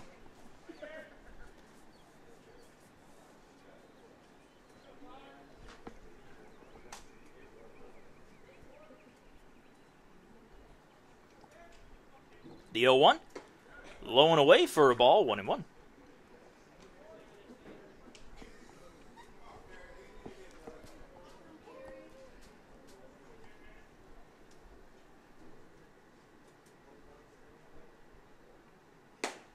Right down the middle for a strike. 1 ball, 2 strikes to the Pacer third baseman.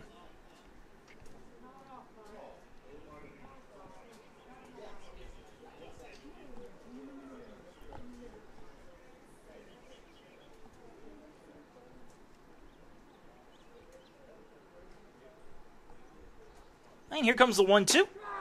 Right down the middle for a call, strike 3. Holloway down looking for the first out. That brings up Sean McQuillan. McQuillan 0 for 2 on the day. Right fielder number 8, Sean McQuillan.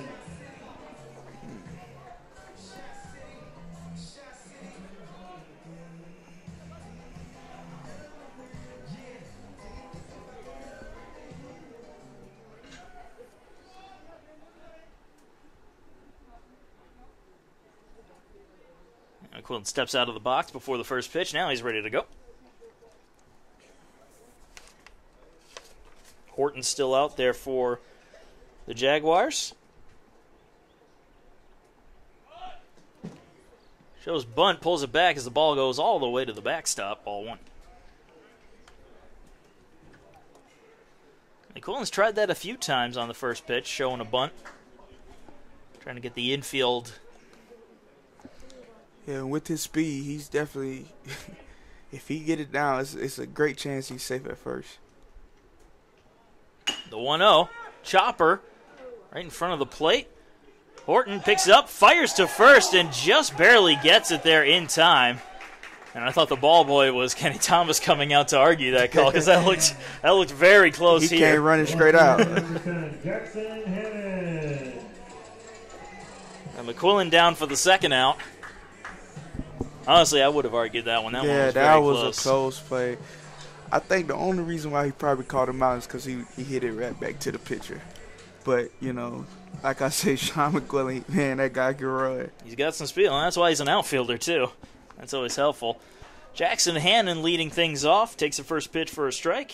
Hannon is 1 for 2 today with a single, a walk, and a run scored. I think that in that last play, McQuillan's foot was over the bag, but he just hadn't come down yet. Shot to third. Here's the long throw, and that one gets there in time for the third out. It's a 1-2-3, bottom of the 6th. We're going to the 7th inning. Pacers and Jaguars all tied at 3.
And welcome back. Top of the 7th inning, getting underway of USC Aiken Baseball, presented by Aiken Fish House. Southern-style seafood served with good old Southern hospitality.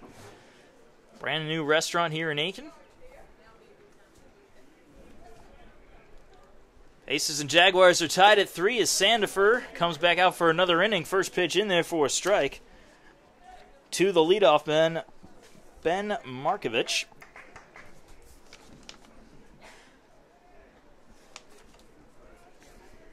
Markovich 0 for 1 with a walk and a run scored today. The 0-1, another swing and a miss, 0-2.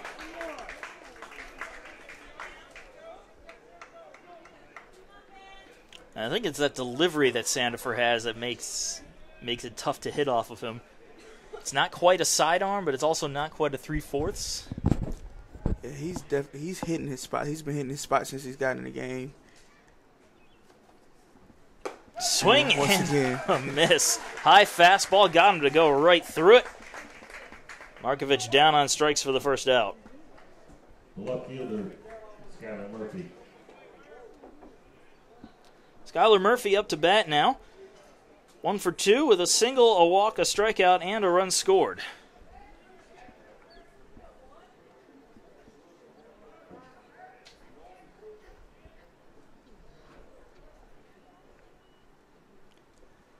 And trying to bunt his way on is Murphy, but he bunts it foul for strike 1.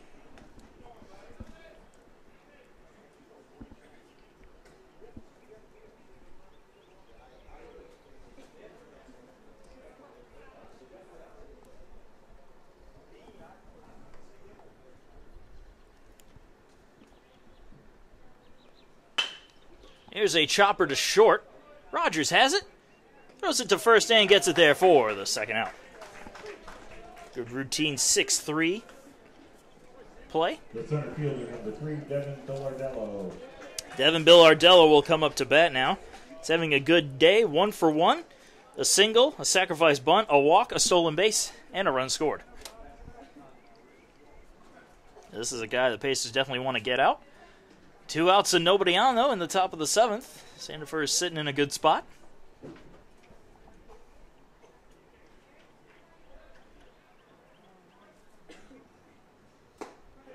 First pitch right there for a strike. 0-1. One thing I can say about Austin, he gets in ahead in the count. He doesn't waste any pitches. And so far it's been paying off this season. The 0-1. Fouled off the other way, 0-2.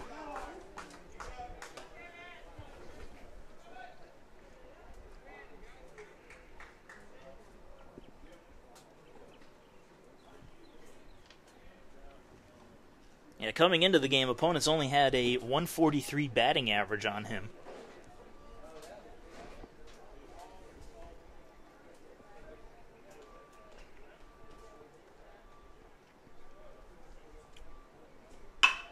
Chopper up the middle. Watcher comes over and gets it.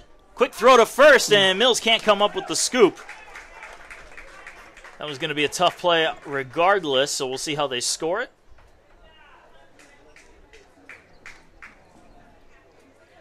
That could have been another 3 up, 3 down inning for Austin Sandifer right there.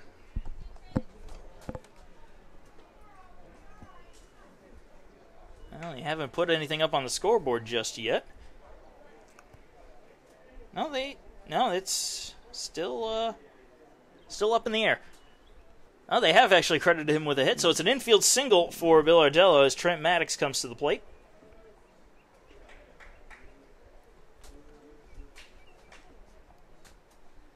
There's a little extra debate going on over in the scorer's booth for that last one. First pitch fouled off, strike 1. Maddox 0 for 3 today with 2 strikeouts, flew out in his last at-bat.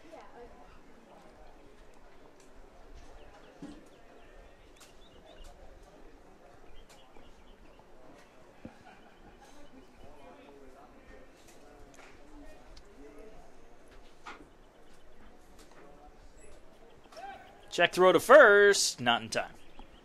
Good check right there by Austin.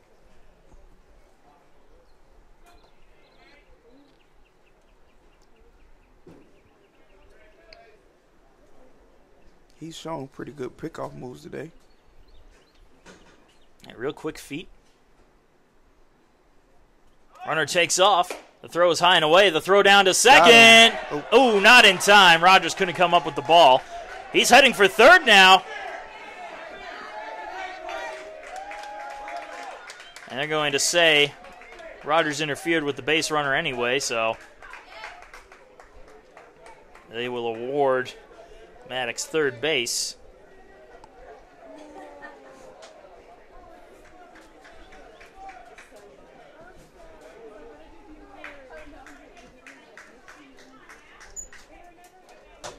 And that's going to draw a visit to the mound for Beasley, just to settle Sandiford down. Nothing that he's done wrong. They just don't want him to get too shaken up. I have to wonder why Holloway didn't go after. The ball was rolling towards him over at third. I know he wanted to cover the bag, but Rogers was well out of position.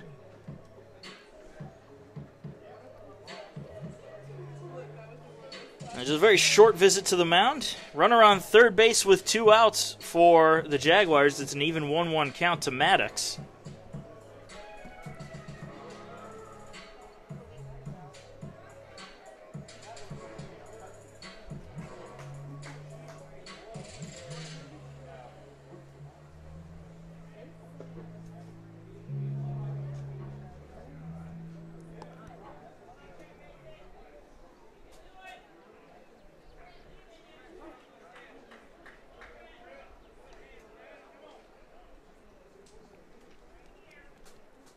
Here's the 1-1.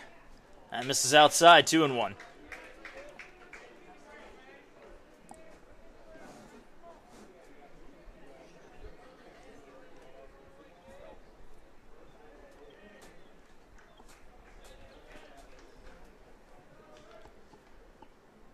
The 2-1 pitch. High and outside, 3 balls and 1 strike to Maddox. On deck is Mason Robertson. He has proven to be dangerous today.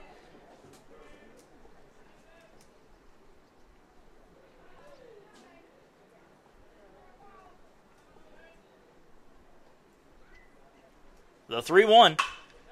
Sent on out into left field on a line, but right there to make the catch for the third and final out is Jackson Hannon. And Augusta will leave one stranded. We're moving on to the 7th inning stretch. We're still tied 3-3.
And we're fresh out of the 7th inning stretch. Phil Watcher will lead it off for the Pacers. Both the Jaguars and Pacers trying to find that run to give them the lead here in the late third of the ball game. Watcher is 0 for 2, but he's walked and scored a run. That was in his last plate appearance. Goes after the first pitch and skies it to the left side. Markovich there, and he makes the catch in foul territory for the first out.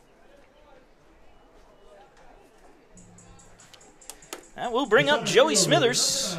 Joey Smithers having a decent day at the plate today, 2 for 3, a double, a single, and an RBI.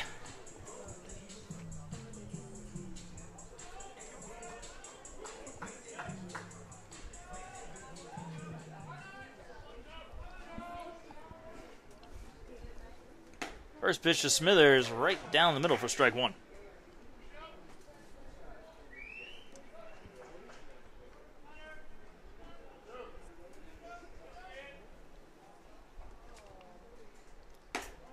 Ball misses low and away, 1-1.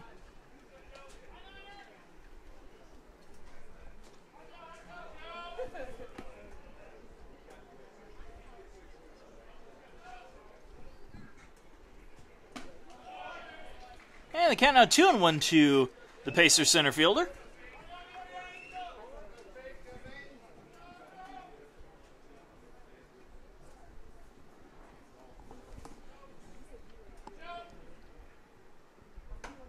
Misses high, 3-1. I'm sure Smithers wouldn't mind a walk. Get on base any way you can.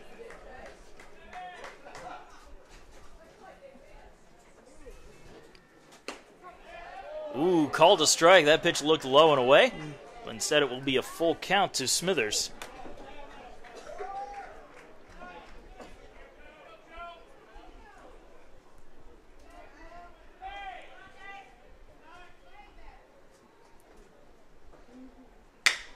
Here's a chopper to short. Robertson has it. Fires it to first and gets Smithers for the second out. So Connor Durden coming to the plate now. Durden, 1 for 3 with a single. Reached on a fielder's choice in his last at-bat.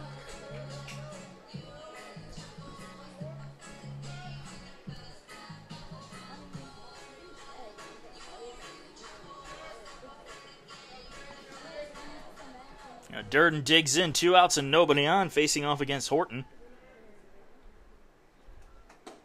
Pitch outside for a ball, 1-0. Horton pretty good in relief here for Augusta. Matching Sandifer, pitch for pitch.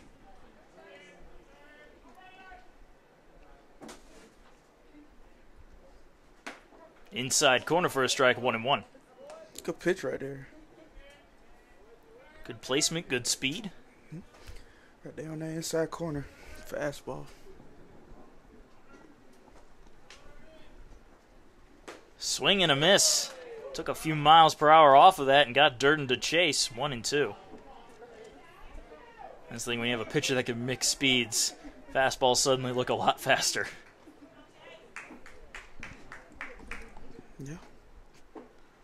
And a swing and a miss. Another off-speed pitch gets Durden on strikes for the third and final out. Yeah, 1-2-3 inning, very quick for Horton and the Jaguars. It is still tied at 3, moving on to the 8th.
Top of the 8th inning getting underway. Leading it off for the Jaguars is Mason Robertson. Robertson been dangerous at the plate so far. 1 for 1 with 2 walks, a stolen base, a single, and an RBI.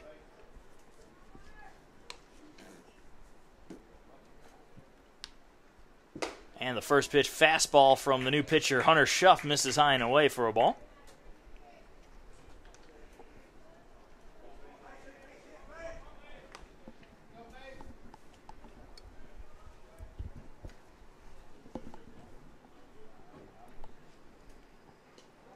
Ball inside, 2-0.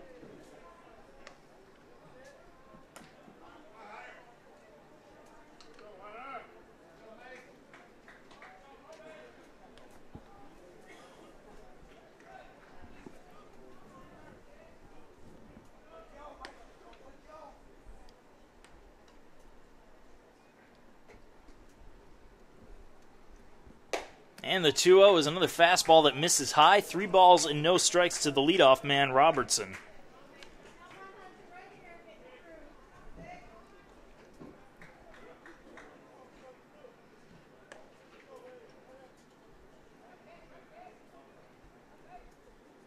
And the 3-0. Outside, ball 4. 4 straight balls there. And Robertson walks on 4 straight pitches to put the leadoff man aboard for Augusta. Designated hitter number 18, Timothy Gray. Now, Timothy Gray will come up to bat. He's 1 for 3 today, 2 strikeouts, but the 1 hit he has was an RBI single. Runner on first, and I would not be surprised in this situation if you see... I'm going to be pretty confident that Robertson is going to take off for second. The question is, are they going to put the hit and run in play, or is he just going to try to steal? Show a bunt. Pitch outside for a ball, no throw, and no run.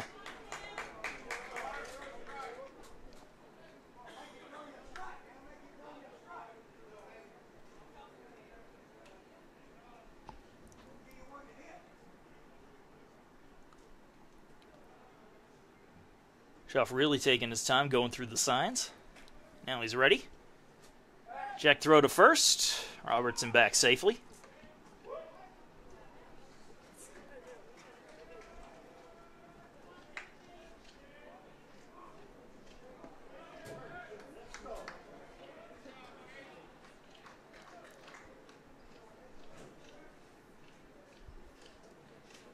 Well, no, Robertson takes off, pitches inside, the throw down to second, off of Rogers' glove, and that's going to scoot on out into left field. Watcher, though, hustling over to pick it up, and that's going to keep Robertson at second.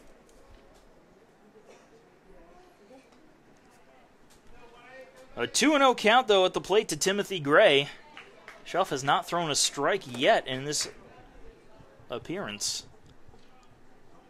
Definitely not a good sign.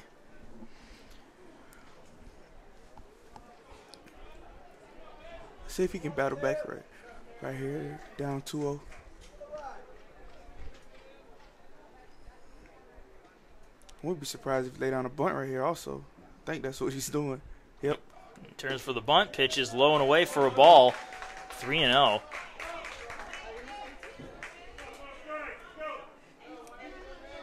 Now, I think the threat of the bunt is throwing him off a little bit.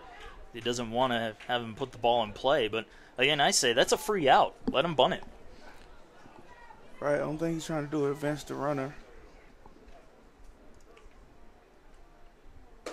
High and inside for ball 4.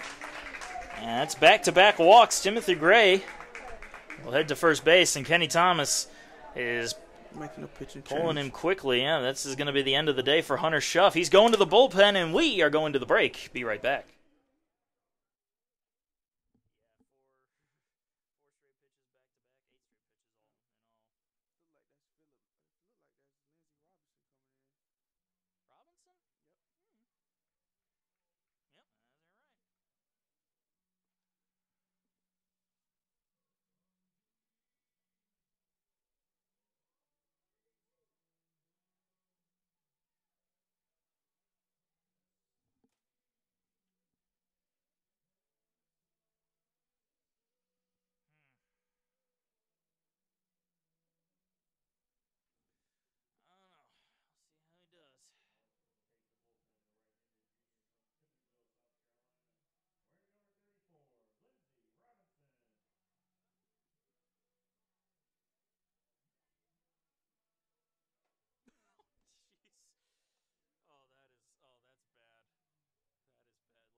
posted this. Okay, yeah, now it makes sense. That's why they posted it. That would be. Never mind. Just as I say it, it happens. Pass ball for the Yankees.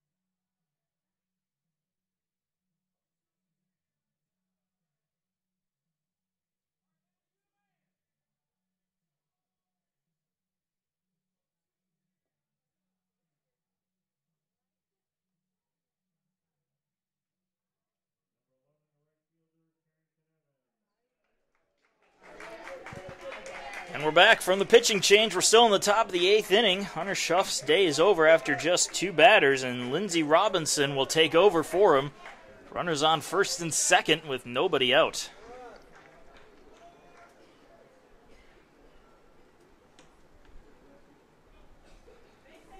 First batter that Robinson will be facing is Carrington Evans, who's 0 for 3 on the day. He has a chance to redeem himself for the Jaguars. I'm pretty sure he's laying down a bunt right here. You can tell by his stance. And he bunts it. Robinson picks it up, tosses to first, and gets the out at the bag. Runners advance to second and third, though, for Patrick Watson, the big power hitter for the Jaguars. First baseman number 21, Patrick Watson. Well, again, it's a free out. So that's the silver lining in this situation. The bad news is both runners are now in scoring position with only 1 away, so a sacrifice fly will drive in 1, and a base hit will probably drive in both. And they're going to intentionally walk Patrick Watson. Not too surprised at all. Yeah, I definitely agree with that. You know, try to get the bases loaded. And that will bring up Garrett Suter. Oh, they actually have a pitch hitter coming in. Oh, they are. They're going to pinch hit for Suter. And I'm actually a little surprised, though. They're bringing in Harrison Moore to pinch hit for Suter.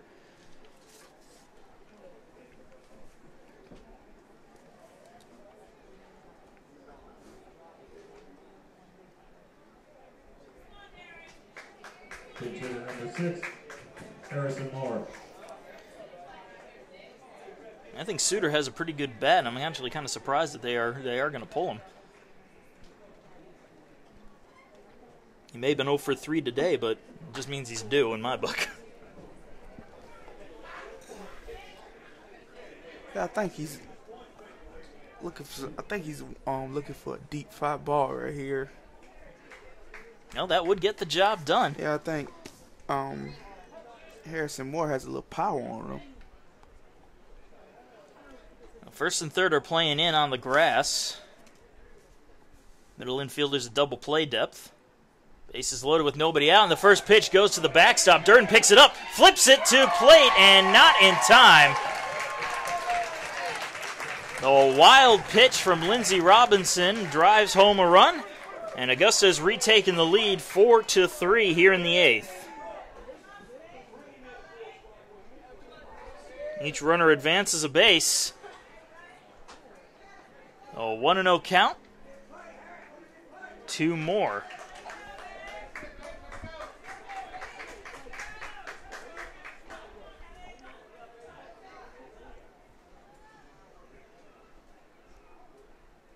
And now Robinson steps off the rubber to collect himself.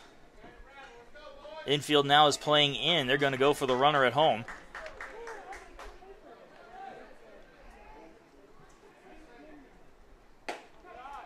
The second pitch is in there for a strike, 1-1.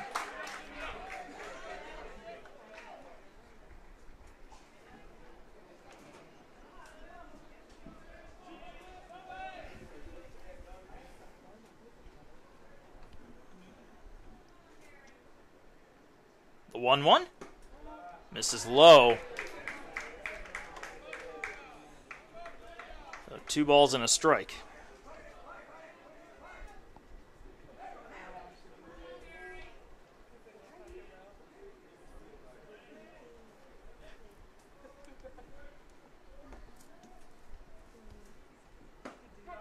In there for a call strike, 2-2. Moore almost colliding with Durden as he was stepping out of the box. Be an awkward conversation.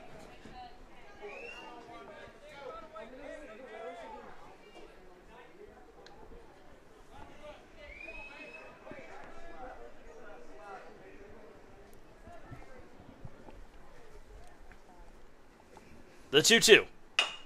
Here's a chopper off the dirt in front of home. Here, coming home with it. And the throw is not in time. Durden unable to apply the tag. It's an RBI fielder's choice for Harrison Moore. And the Jaguars now lead it 5-3.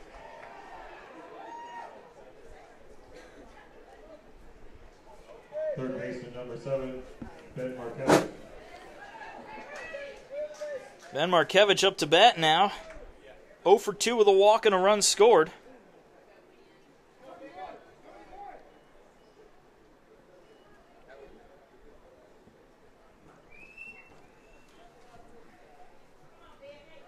And now Beasley, Coach Beasley's going to come on out from the dugout, and he's going to have a chat now with Lindsey Robinson. Runners on the corners with only 1 out.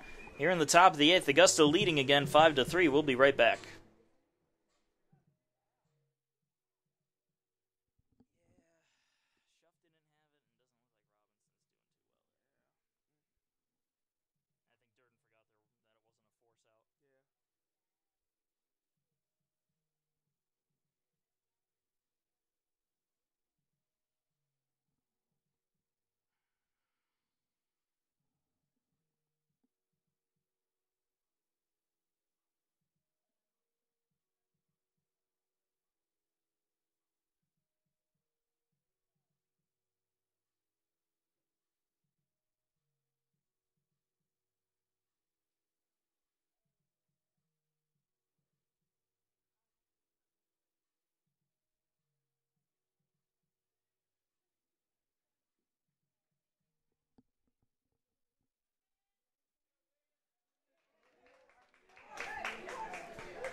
But we'll continue with the top of the 8th inning as Markevich digs in.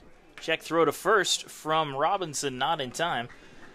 Well, there's nobody throwing in the Pacer bullpen. I think everybody's all warmed up that they want.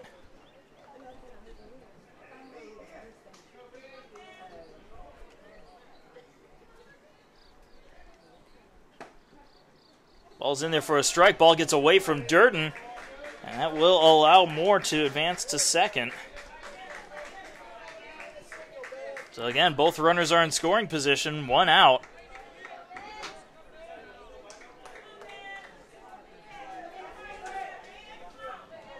This top of the 8th has not been pretty for the Pacers. Infield back in on the grass. There's the 1-0. Misses high, 2-0.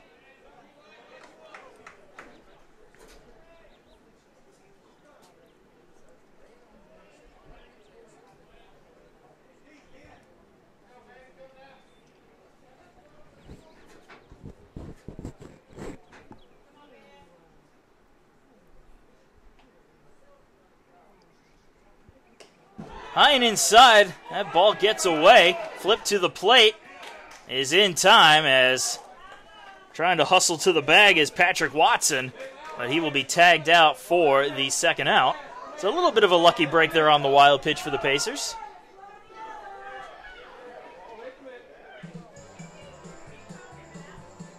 I don't think Augusta fans agree with that. I think they want to say it hit the batter. And there was some contact with something, but it was either the bat, or the glove of the catcher. Well, things are going to stand as they are, so now it's 2 outs with a runner on third for Augusta. They're still holding on to a 5-3 lead here in the top of the 8th inning. Outside for another ball, 3-1 to Markevich.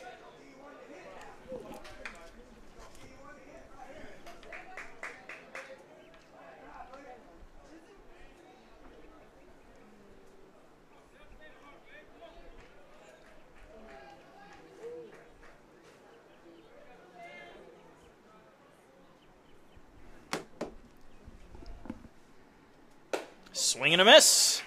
And the count is full.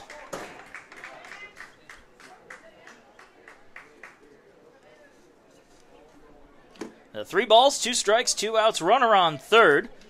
Markevich at the plate. Augusta leading by 2 here in the 8th.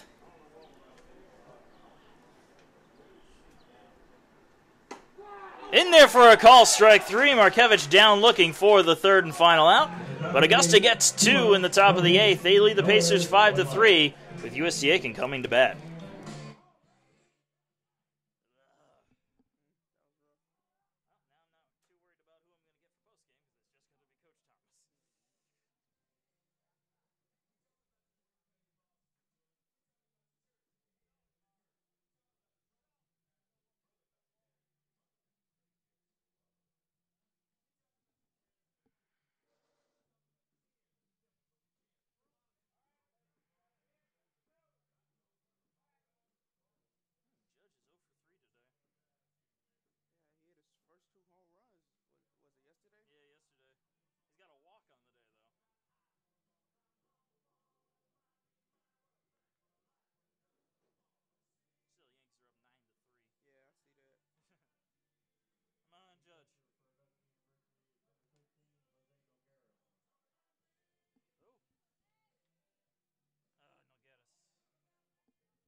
And we're back with the bottom of the 8th inning. Pacers down 5-3, and what do you think they need to do to try to get some momentum back on their side? Being patient at the bat, you know. Don't try to force things, you know. Being patient, you know. One base at a time. Slow the game down. And I think if they can get a few runners on, they can get some damage done this inning. Luke Leisenring will lead it off for the Pacers. He fouls one off to even the count at 1-1. Leisenring is 1 for 2 today, a walk, a ground out, and an RBI single to his credit.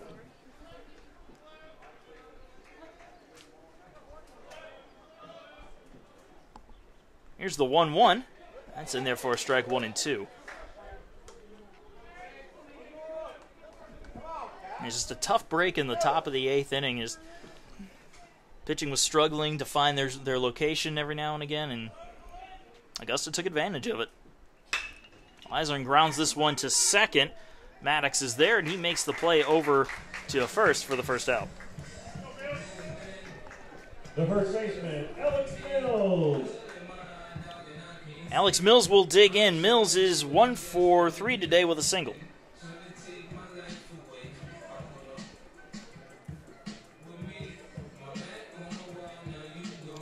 There's a new catcher in the game for Augusta. Jose Nogueras comes in to take up the spot after Harrison Moore pinch hit for Garrett Suter. And Mills sends that one pretty deep into left field, at the track, at the wall, and it is gone off the scoreboard. A solo home run for Alex Mills, and the Pacers have cut the lead to 1. Wow, that was a monster home run right there. Alex Mills has some power, and he showed it off there. Good solo shot. That can get you some momentum back. Yeah, that was a moon shot right there. That ball was in the air for a long time. I think he actually hit the scoreboard out there. Right off the scoreboard. Now Chandler Rogers will come up to try to follow the act. Rogers 1 for 3 today. Single and a run scored. And he chops one up the middle. That'll get through for a base hit. Well, Pacers working with something here. Runner on first with 1 out, and Kerry Holloway will come to the plate. Holloway 0 for 3 with an RBI.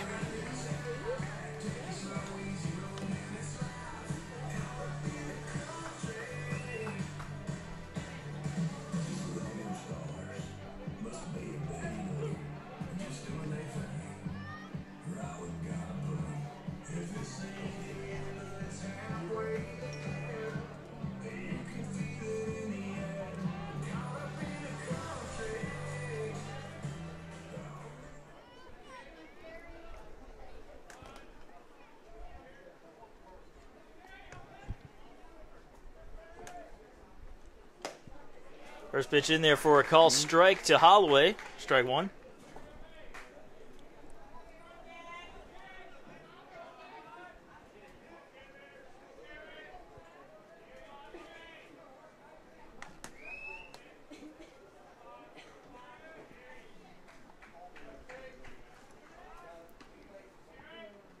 Check throw over to first base. Diving back is Rogers, though, so he's safe.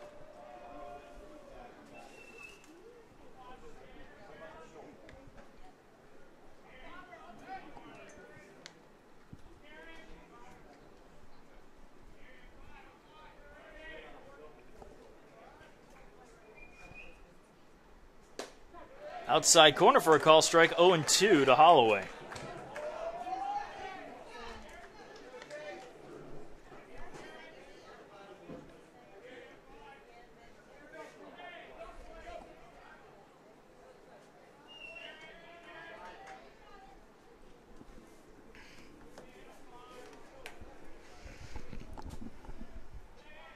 No balls and 2 strikes with a runner on first for the Pacer third baseman. And Horton will check on the runner at first again.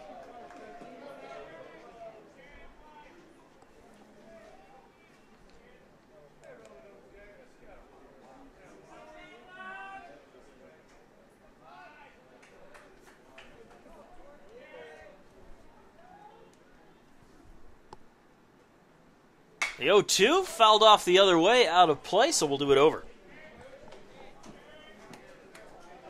That was a protect swing right there. I'm just trying to go after anything close. Anything close, trying to foul it off to you. That's the best idea to have when you're down 0-2. You know, fight off the pitches that's close until you can get a pitch that you can drive and try to get a base hit.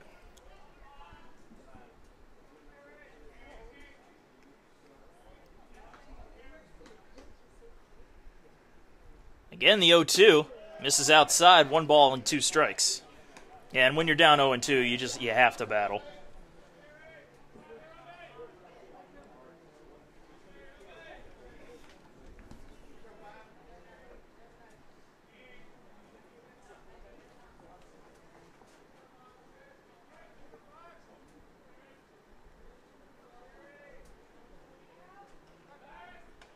Check throw over to first again. Rogers safely back, though.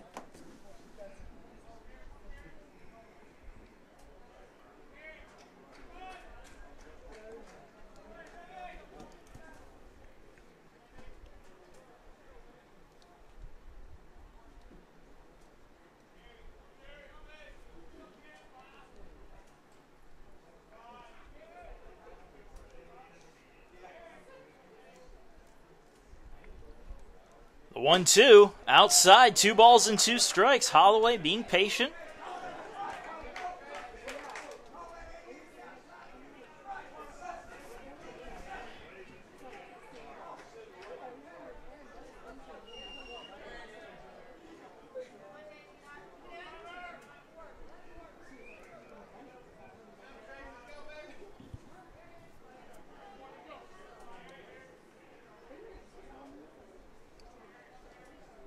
Horton taking his time.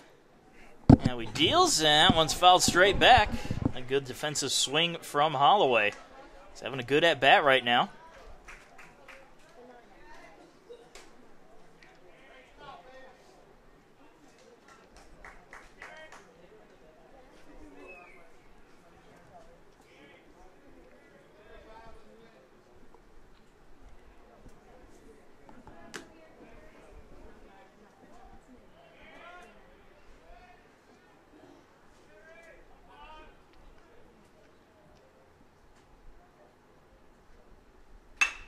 Here comes the chopper to second. They'll throw to short for one. The throw to first is just in time to get Kerry Holloway for the double play to end the inning. But Alex Mills goes deep with a long home run into left field off the scoreboard to cut the Augusta lead back to 1. We're going to the top of the ninth. It is 5-4 Jaguars.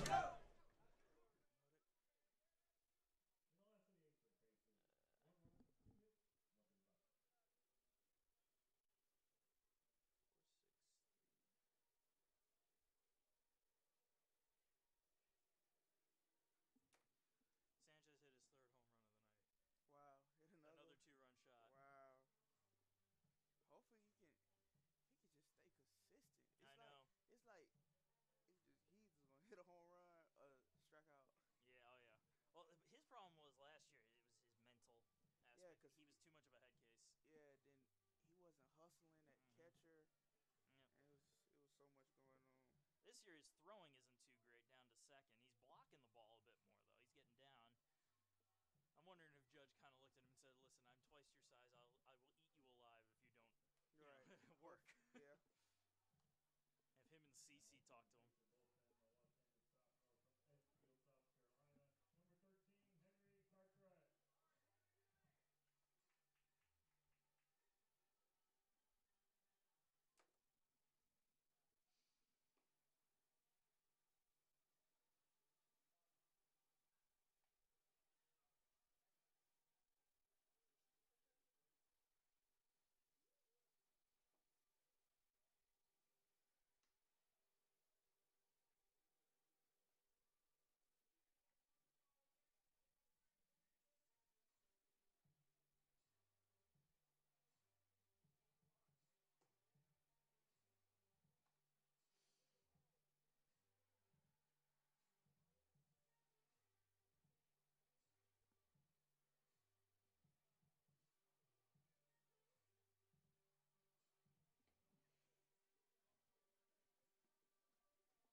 And welcome back. Top of the ninth inning getting underway. Henry Cartwright out there for the Pacers trying to hold this game to 1 run as the Jaguars lead 5-4. The leadoff man, Skylar Murphy, at the plate. Pacers still well in this game. That home run from Mills, I'm sure it gave him a little bit of a boost. But that inning-ending double play probably brought things back to even levels.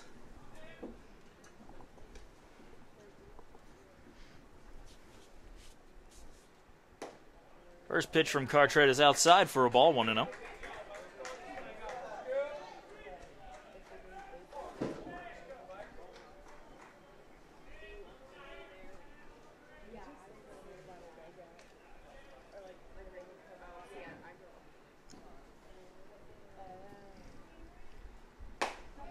Outside corner for a strike, 1-1.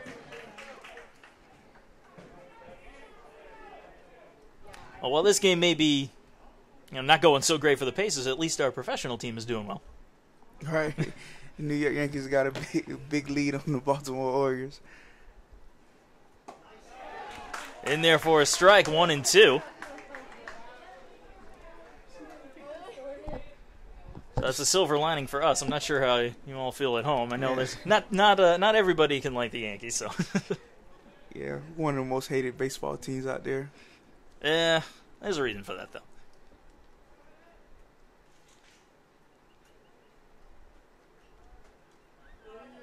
The 1-2. Got him. In there for a call, strike 3. Murphy down looking for the first out. Great pitch right there by Cartwright. Center fielder number 3, Devin Villar. And Cartwright, one of their better game enders out there, and they're looking to him to, again, hold this game close, give the Pacers a chance to walk it off in the 9th or at least send it to extra innings. He has 3 saves on the year, too, so he's come in late quite often. Devin Billardello coming up to bat. He's been pretty good today, 2 for 2. 2 singles, a bunt, a walk, 2 stolen bases, and a run scored. Here's a ground ball to short. Rogers with it. Gets it over to Mills at first for the second out. Second baseman number 14, Trent Maddox. That brings up Trent Maddox. Maddox is 0 for 4 today. Had a good hard shot to left field in his last at-bat, but unfortunately for him, Jackson Hannon was right there waiting for it.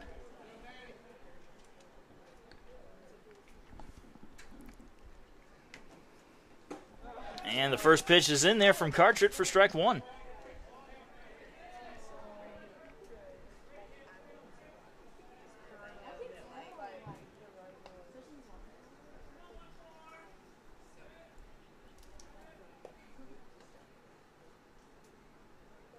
The 0-1. Low and away for a ball, 1-1.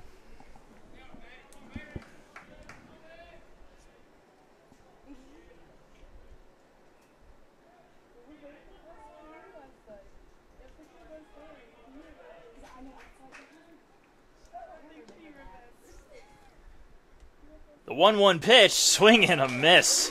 That was a great off-speed pitch right there. He had them all in the front of that one. That was beautiful.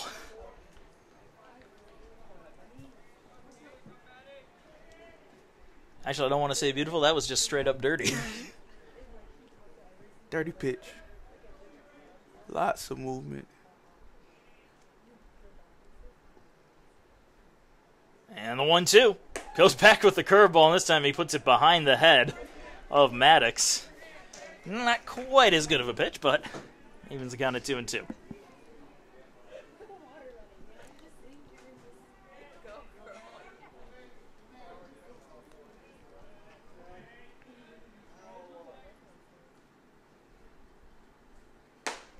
Fastball misses outside, and the count is full to Trent Maddox. He had a pretty good velocity on that pitch right there. And 2 curveballs, and he goes to the fastball. Yeah, I think he kind of threw the batter off with that one. The 3 balls, 2 strikes, 2 outs, and nobody on. Top of the 9th inning. Cartwright deals right down the middle for a call strike. A 1-2-3, top of the 9th. We're going to the bottom of the 9th. Pacers looking to at least tie it up. If not, walk it off.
And to the bottom of the 9th inning we go. Pacers down by 1. It is 5-4 Augusta.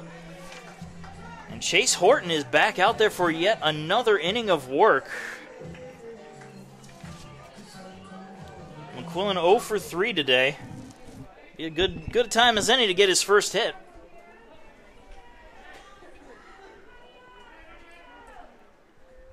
And the first pitch to McQuillan misses high for ball 1.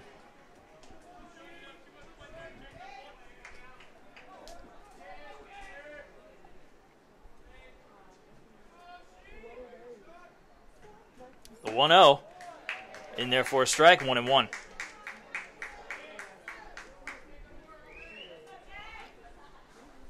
After this game, Pacers taking a break from conference action, at least at home, as they're going to have some matchups with some SAC teams. As that pitch goes right down the middle for a strike, 1-2. April 9th, Tuesday, they will play Wingate. And then they'll take a little bit of a break, go on to April for about a week, and then they'll play Newberry April the 16th. And then April 22nd, they play Catawba. Here's a chopper to second. Maddox has it, tosses it to first. 1 away. The left fielder, number 10, Jackson Hannon. Brings Jackson Hannon to the plate. Hannon 1 for 3. A single, a walk, and a run scored on the day. 1 out and nobody on here in the bottom of the 9th.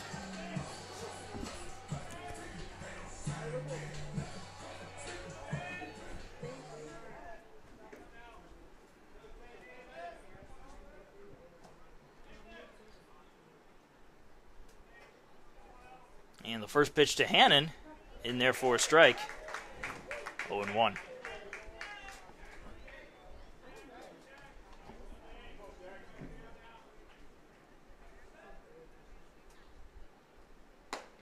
Misses outside.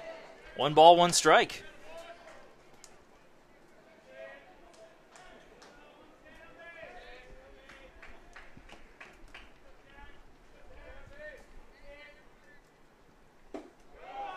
Pitch misses low and away for a ball, 1-1.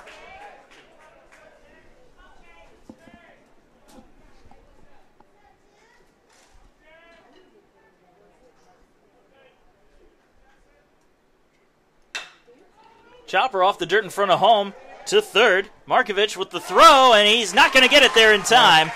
The nice high bounce the ball took allowed Jackson Hannon to reach the base safely. So Phil Watcher will come to the plate. He is 0 for 3 today, but he walked and scored a run as well. That was all back in the 5th inning. Pacers still with a little bit of life. Runner on first with 1 out.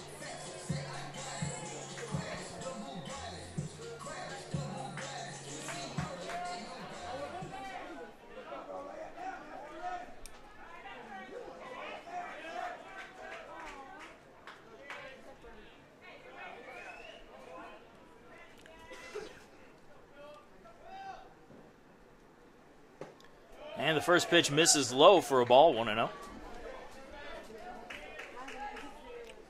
That's going to draw a visit from the Augusta dugout. They're going to go out and have a talk with Horton. He's been pretty solid so far, but they just want to settle him down.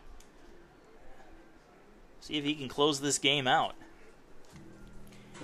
Jackson Hannon got decent speed out there at first, but I doubt we're going to see any action from him out there. Try 1 out. But Philly Watcher is a good batter to have up in this situation. He takes a lot of pitches. You know he's not going to chase nothing. He's not going to swing at a bad pitch, so he's a good batter to have up. And also, if he does end up hitting one on the ground in the infield, he has enough speed that he has a chance of beating out a double play. Yeah, you're dead right. It'd be nice to put the runner into scoring position, but at the same time, you want to be a little careful. As Augusta has shown, they have a quick pickoff move. So. Definitely. So here he is, the 1-0 to Watcher, and he's going to foul that one off out of play. 1-1.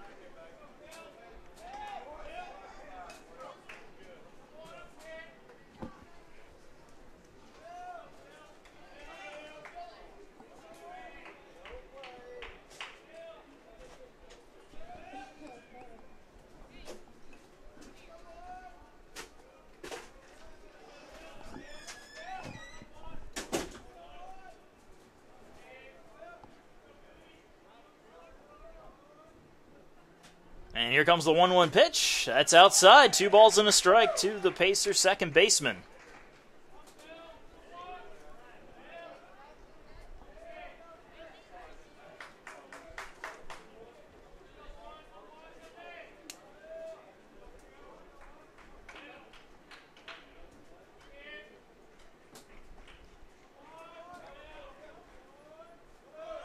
Runner takes off, ground ball up the middle. Nice diving stop at second. The throw to first is in time to get Watcher.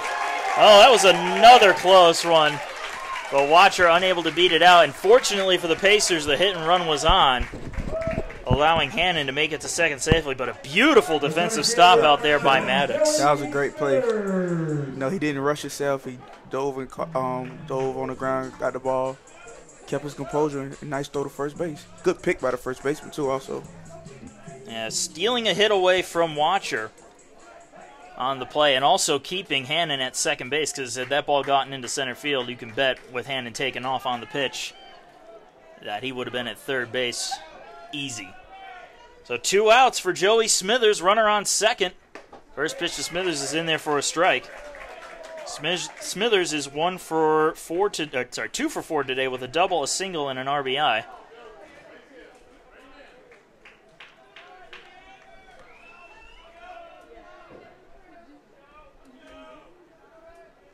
The 0-1 to Smithers. Ball's in the dirt. 1-1.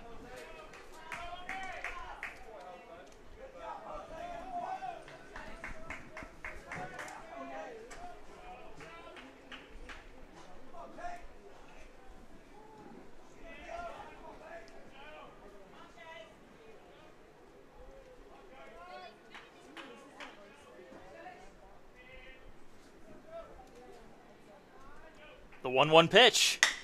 Ground ball to short. Scooped up by Robertson. He throws to first and gets it there in time for the third and final out.